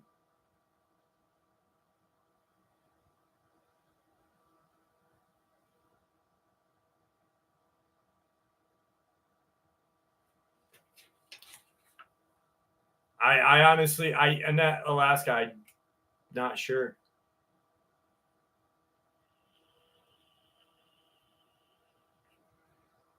Jane, once again, it's so nice to see you here tonight. I'm really happy that you're here with us. I thought about you today. I was like, I wonder if we're going to see Jane tonight. And I'm glad that you're here. Nothing worse than the Chomo Black Lagoon monster. You know that shit. And that Black Lagoon monster wasn't touching you like your drunk aunt either. Every time I see her name, I think of that. Like, I wish I had a hot drunk aunt. No, I'm just kidding. I'm only kidding.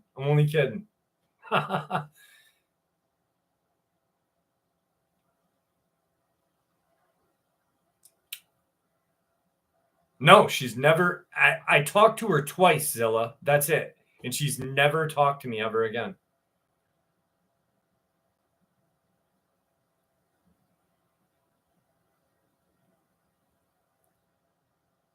Awesome, Aramek. Thank you.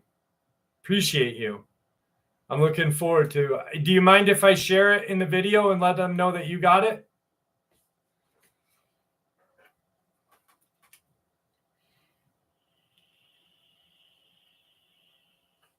Good night, Underboss. Thank you for joining us tonight. Appreciate you. What's up, Jeremiah Israel? How are you tonight? Holy shit, we got 400 people tonight, guys. Wow, that's awesome. Thank you for everybody who's tuned in tonight. I appreciate that. You guys are fucking awesome. This is great.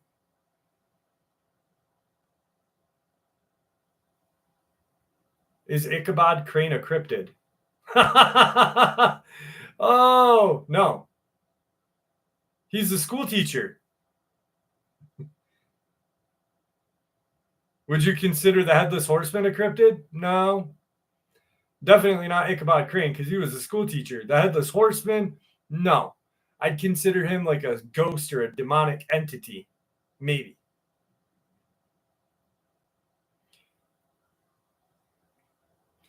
Ichabod Crane is not a spirit. He was a school teacher. It was the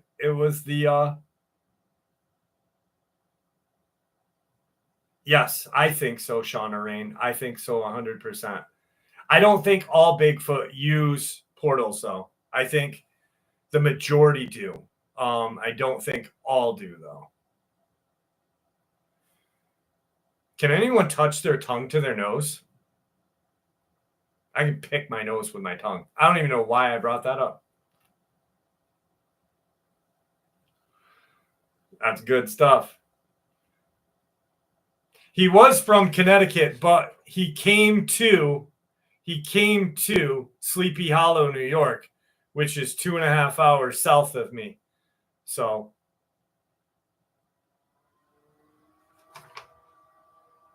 you know it, Andy Davis. You know it, baby. Trying to get drunk aunt to come on over. No, I'm just kidding. Just kidding.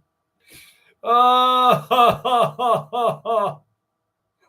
what's up? Fuck is wrong with me? A dog walker has recalled a terrifying moment.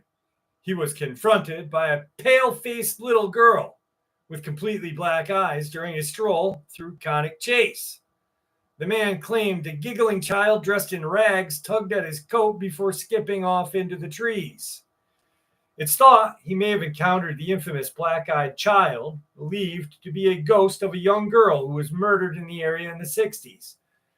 Sighting in Staffordshire Forest dates back to the 80s, with other theories suggesting a spooky figure could be an alien or demon.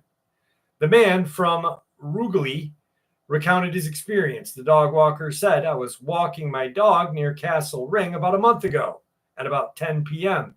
It wasn't pitch black yet, but the sun had gone down. I should fucking hope so. It's 10 o'clock. We were walking through the woods, and suddenly I felt a weird sensation in my stomach, like a feeling of impending doom.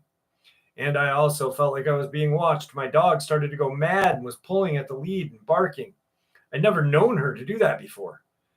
He continued, "I stopped and looked around when I felt something tugging at the back of my coat. It made me jump, and to be honest, I quickly spun around to see what it was. You're probably going to think I'm bonkers, but it was a pale-faced little girl.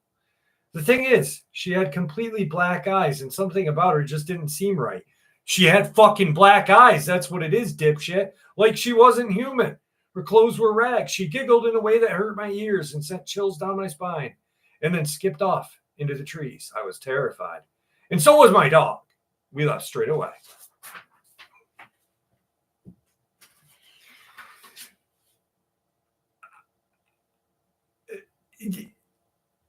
There was something wrong with her. There was something not right with her. She had fucking black eyes, moron. Like, what the fuck? It's like seeing a goat man. I don't think it was human. It was something wrong with it. It has horns and it's going bah and standing on two legs, dipshit. Good night, Closeted Psychic. Thank you for hanging out with us. What do I think black-eyed children really are? Quite possibly, I've kind of kicked around the idea, alien or demon, but I think that I'm starting to really kick around the idea that aliens could possibly be demons. I don't know. But I think quite demonic. I think they are demonic. I don't like them. I don't like them at all. They scare me. My daughter and me were talking about them today. Excuse me. And I said, I would not mind, or I could probably face anything as long as I could get away quick. But I'd rather not ever see a black-eyed child because they're not right. You know, they have black eyes for one, unlike this dipshit that didn't know. And two, they're kids, and kids are fucking creepy. You know, you got kids, you know what I'm talking about. Little kids are fucking creepy, and they're assholes too.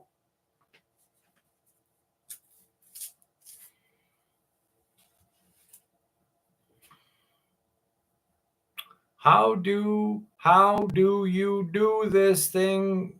Would like to super chat, but don't understand all this stuff. Grayson, I do not know, my friend. I can't even do it myself. I almost said something politically incorrect. I'm a bit slow at that. Charlotte Knight, I'm a bit.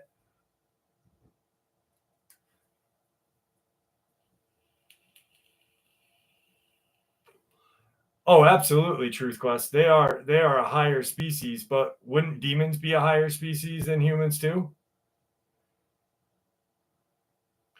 Puma Pete, almost, buddy. Almost.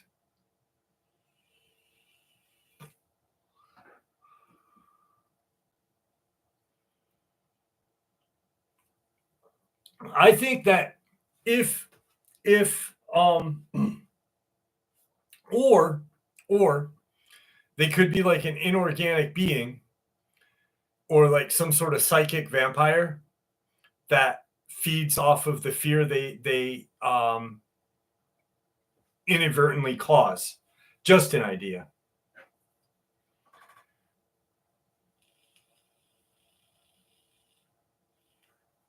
In Fairmount, Nebraska, you saw black-eyed kids. I hope it is a good picture. Michael Gregg, I hope so. I have not seen the fake Mike tonight. What's up, Jersey Nightcat? How are you, dear? I've not seen that Mike tonight, so I think you're good on that. Psionics is only in theory, but not improbable.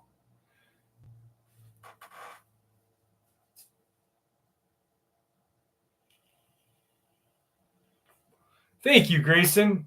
Thank you. I'm glad that you're here with us, my friend.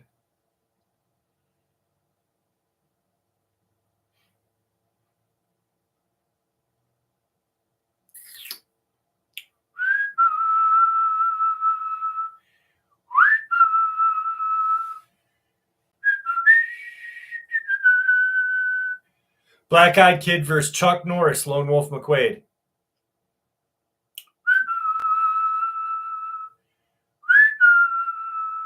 Chuck Norris would kick the shit out of a black-eyed kid, especially if he drank the Chuck Norris water.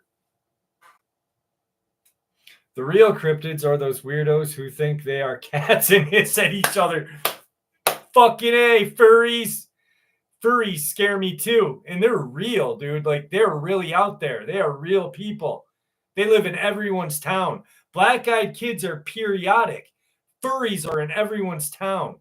They're even in the military. Furries. What do you get if you get a neck beard that breeds with a furry? Fucked.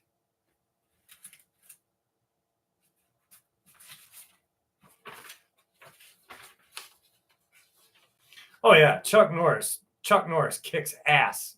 Fucking Lone Wolf McQuade, one of the greatest Chuck Norris movies ever. When he fought David Carradine,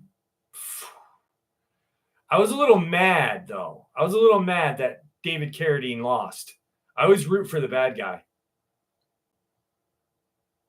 He has a third fist in his beard.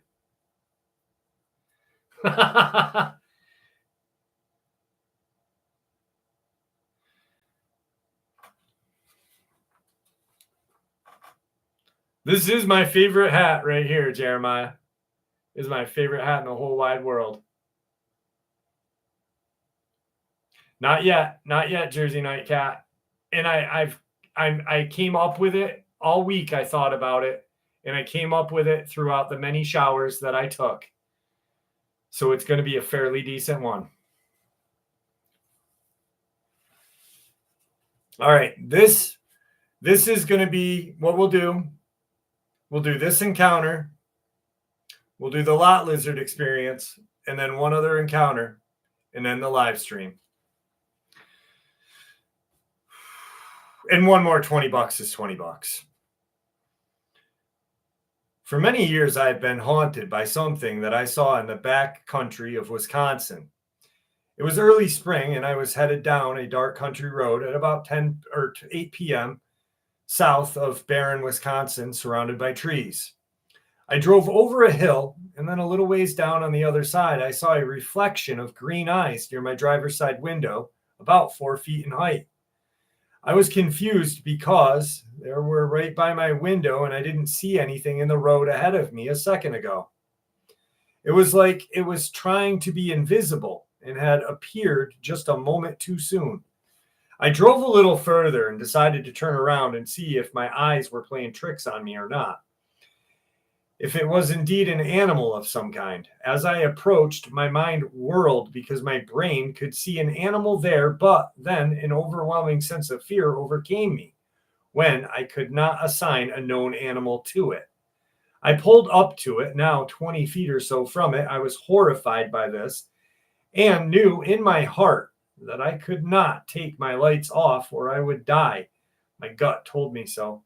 In front of me stood a creature that was 4 feet, but approximately 5 to 6 feet tall to the top of its head. It had the head of something like a cat and a muscular body, but was the size of a cow, but very lean.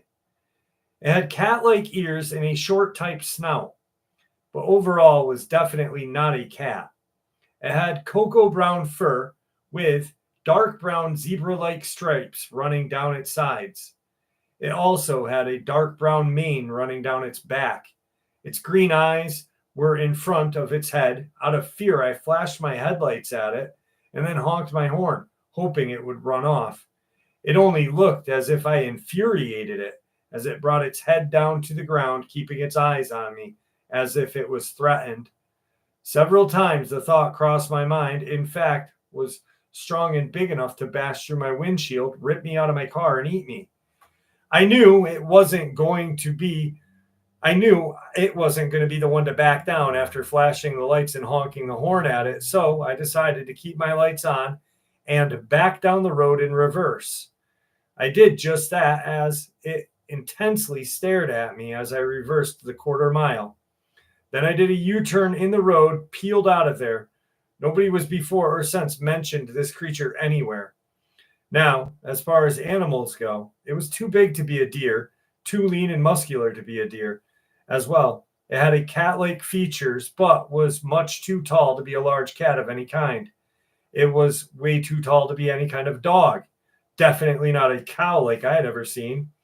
I lived and hunted in this area for many years, so I was very in tune with the animals native to this area. I sure hope someday I find someone else who experienced this demon-like animal.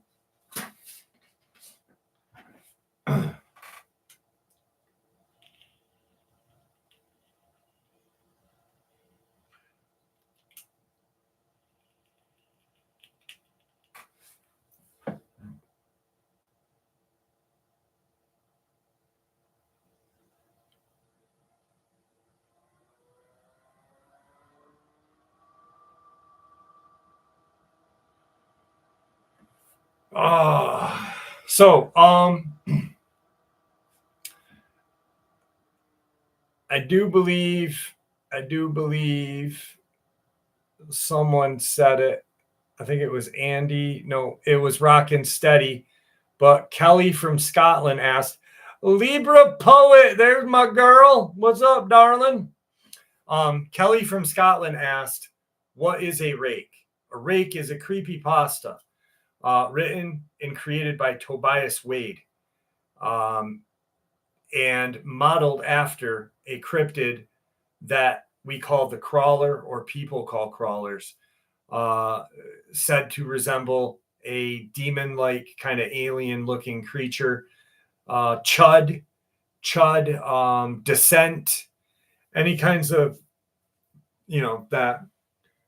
And you're good. What's up, Libra? Good seeing you. Oh, look at the little kitty. Libra's got a little kitty.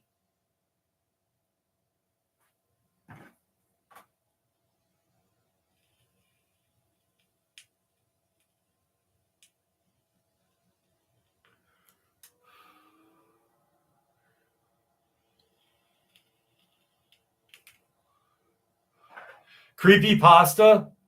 I don't know why or how they get cut paste, but that's what it means. Cut and paste. It's stupid. Puma Pete caught that. Puma Pete. Puma Pete thinks like me.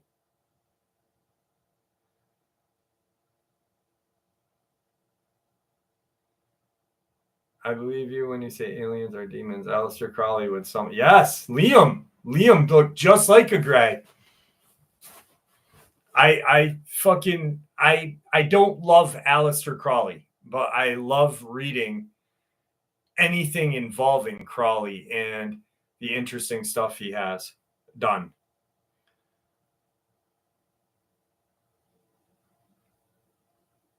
Oh, well, I wasn't taught. I was, you know what I mean, Libra.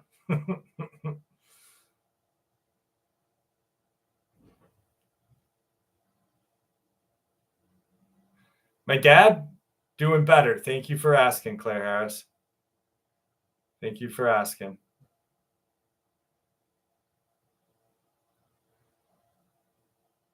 So, this is a fictional story. All gather around. Fictional. Pure fiction.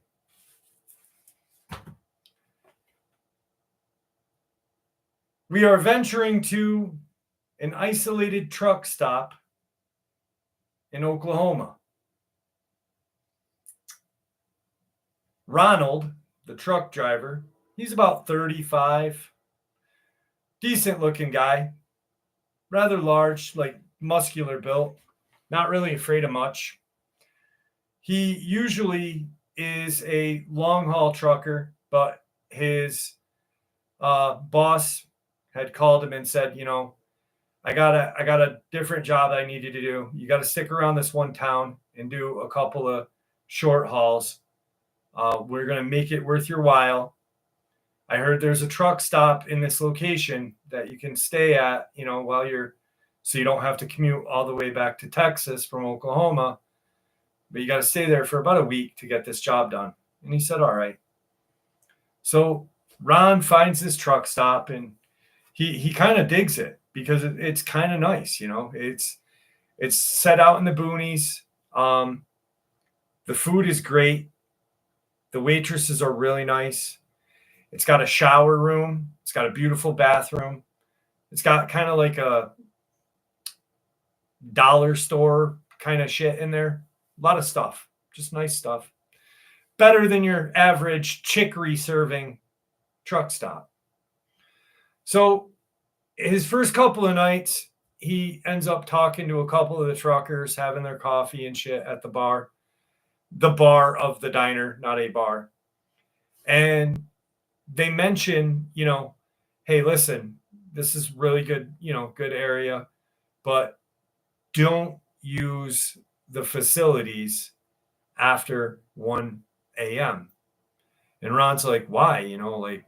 what's the deal? Is there dudes in the glory hole or what's going on? Like, what are you telling me?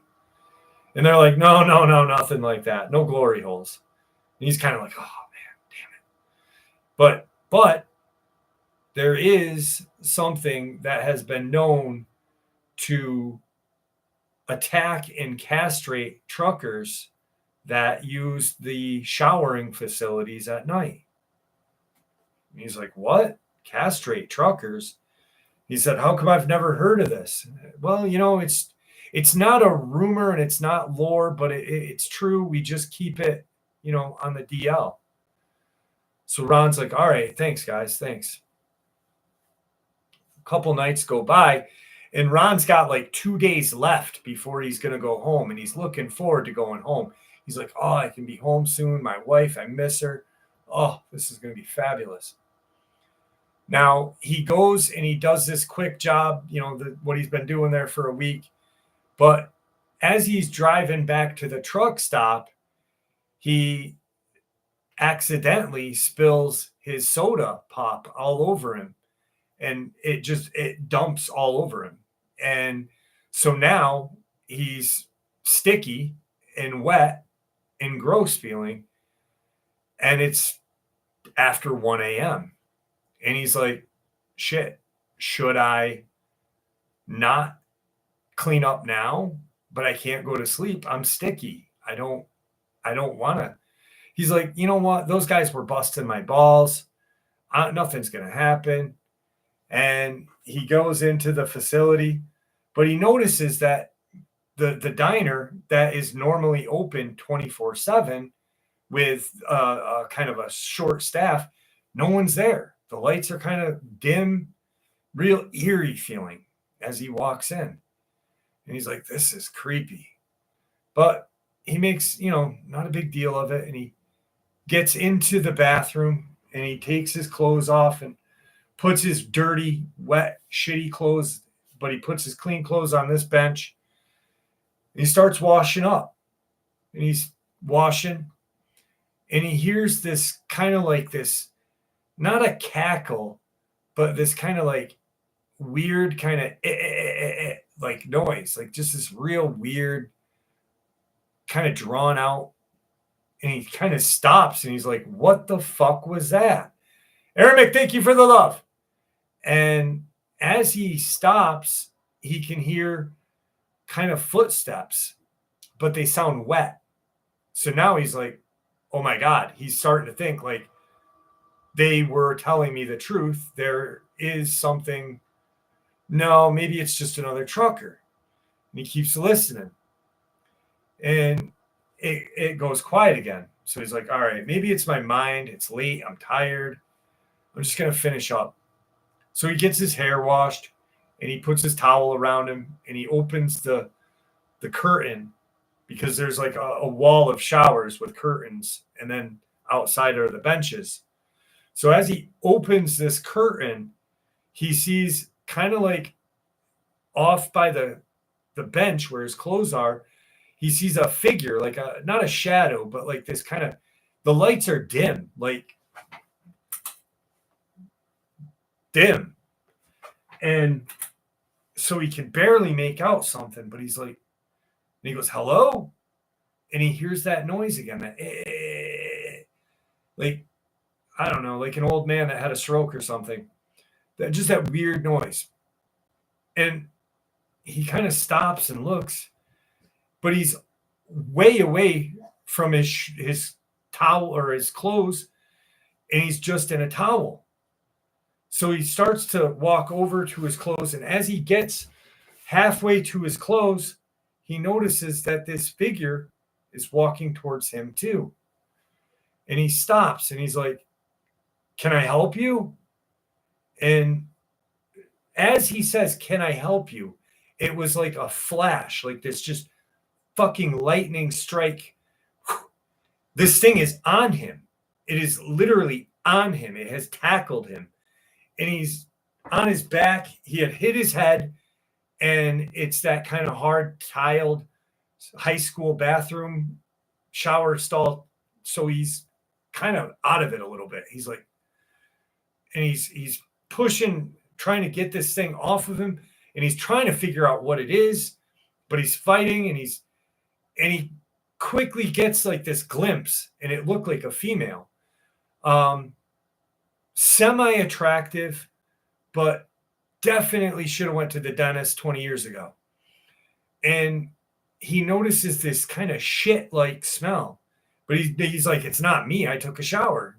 He's like, maybe I shit myself from hitting my head. And he goes to push, and he feels this like wet kind of thing, and it hits him in the throat, and he feels something more, and it starts to go, and it goes into his mouth, and he realizes now that it's a tongue. And he's like choking on this tongue, and he pushes it off. And as he pushes it, he sees this like what looked like this 5'4" woman kind of spring back, and she kind of hits the wall. And as she hits the wall, this woman figure completely changes form. It's now this like hideous reptile looking thing. But the strangest thing about it is it is a reptile, but it has breasts, large, voluptuous green boobies. And he's looking, he's like, what in the fuck? And he looks at her hands, and he sees these dagger-like claws.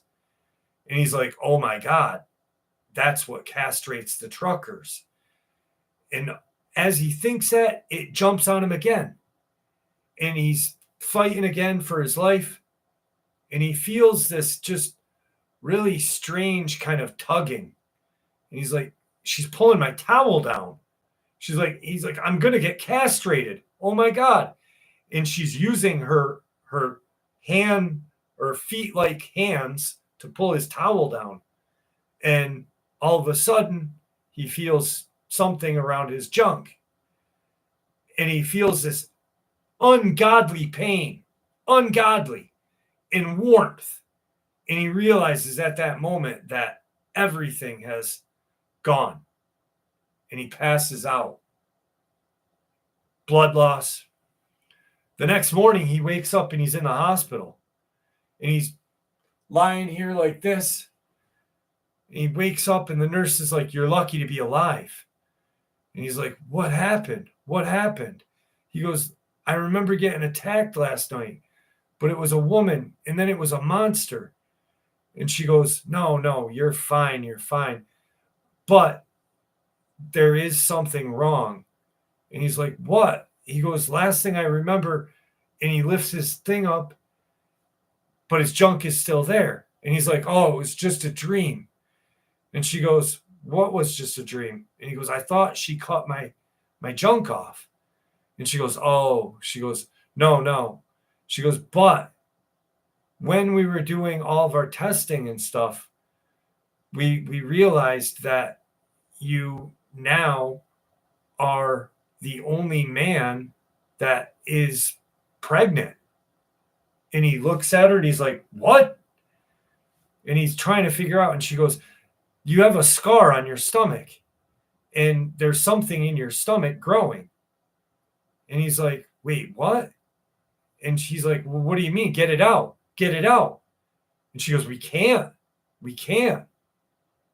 And he's like, holy shit, like, what happened? Like, is this?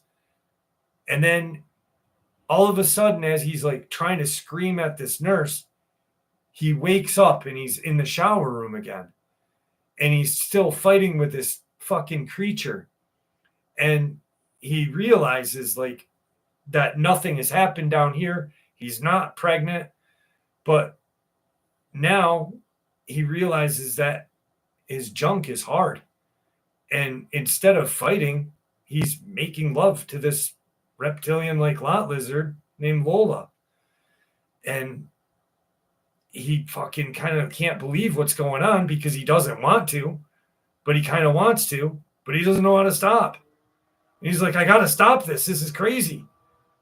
And he just keeps going and going. And then he wakes up again and he's in his truck. And he's like, what happened? And he's just sitting in his truck and he's like, I had the weirdest dream. This is so weird. Like, Mind you, he came to this truck stop by himself a week ago. He's like, I had the weirdest dream. I dreamt that I was getting attacked by this reptilian, woman-like thing. I dreamt that I was in the hospital and I was pregnant, but I had a scar on my stomach. He goes, then I dreamt that I was having love with the reptilian creature. And he kind of sits there for a second and she goes, it wasn't a dream, baby. It really happened. Just different times. And he looks and there she is. And he looks in the back and there's a baby lizard-like creature that looks like him and her. And that's the lot lizard story for the night.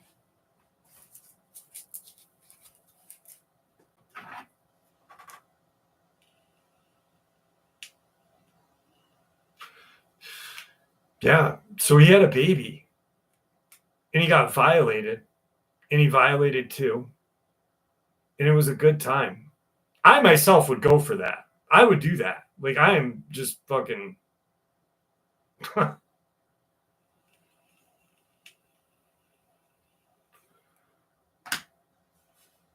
So what do you think he named it? Lucky bastard. I still think the best one is when the trucker was taking a fucking pee and the lot lizard came off the ceiling and violated his booter hole with the spiky tail. That was amazing. And he did. He ended up, I think he did name it Kamala Harris. I think he either named it Kamala Harris or Hillary Clinton. One of the two.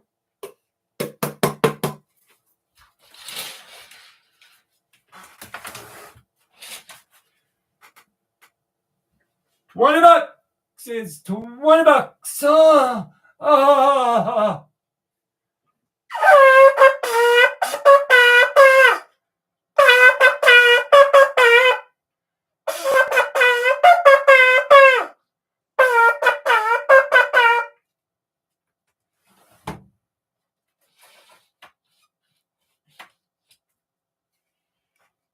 I played You Belong to the City. The Cryptid Kenny fucking G, baby.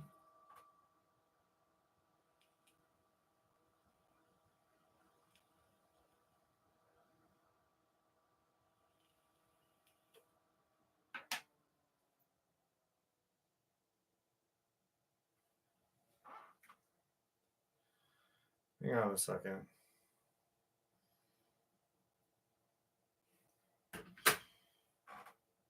All right. All right. Did he marry her? No. That was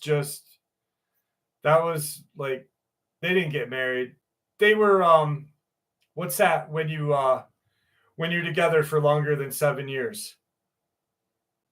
Was that touch hole marriage or whatever? They call that touch hole marriage.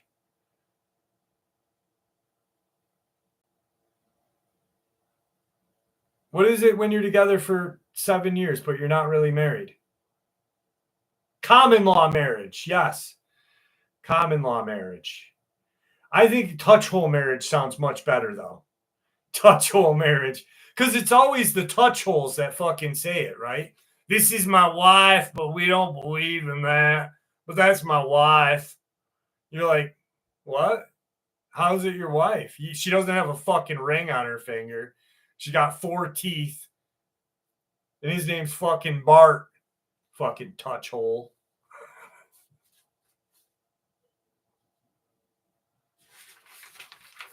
All right. I lived in the Wiregrass area my entire life, so I'm familiar with some cryptids in Alabama. Although I live within city limits, the area behind my house and neighborhood is extremely forested, so that deer often hang around back there. As I've seen many of their tracks a few years ago, my brother and I were in the backyard, which is direct access to the forest. The rear right side of our fence line is filled with thick brush and small trees. In the center of our yard is a large workshop / garage, and to the right is a tree with a rope swing that our dad set up, which is where we usually spend our time. It was early autumn when this event happened. As we were sitting around goofing off, all the birds and other little critters suddenly went silent. At the time, I didn't know that this usually means a predator is nearby. We didn't notice the silence at first, but then we heard the sound of branches breaking, which made us turn to notice. I could barely make out a big white body moving through the brush, which scared the hell out of me because I didn't know what it was.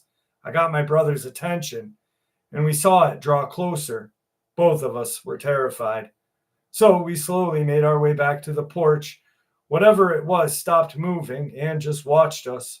Once we got inside, we refused to go back out, but we didn't explain why to our parents. I wouldn't be sharing this if it didn't happen just recently. I was sleeping in my bed when I was awoken by the neighbor's dogs. They were all pretty big and usually don't bark during the night, but this time all three were barking at once. One of them sounded like it was yelping in pain, while it was clear the other two were fighting something. I didn't want to go out on the back porch because I was too scared, plus it was 3 a.m., so I opened the window in my room and tried to look out. I could only hear what was happening. But whatever it was big. I could hear it wrestling with the dogs. Eventually, the sound stopped, and I heard it running away. I've gone through a list of what it could have been, but I've ruled out coyote, bear, jaguar, or snake. Anyway, I don't know. Thanks for letting me share. All right, guys, 2.5 hour live stream. I had a blast. I want to thank you all for spending 2.5 hours with me. So thank you. I will see you next Saturday. Then on Halloween live stream, 9 p.m. to 11 p.m. And then 2 days after is another Saturday night nightmares.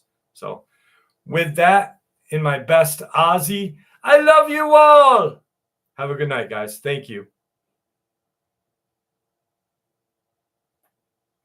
Puma Pete, 54 next week. Love you guys.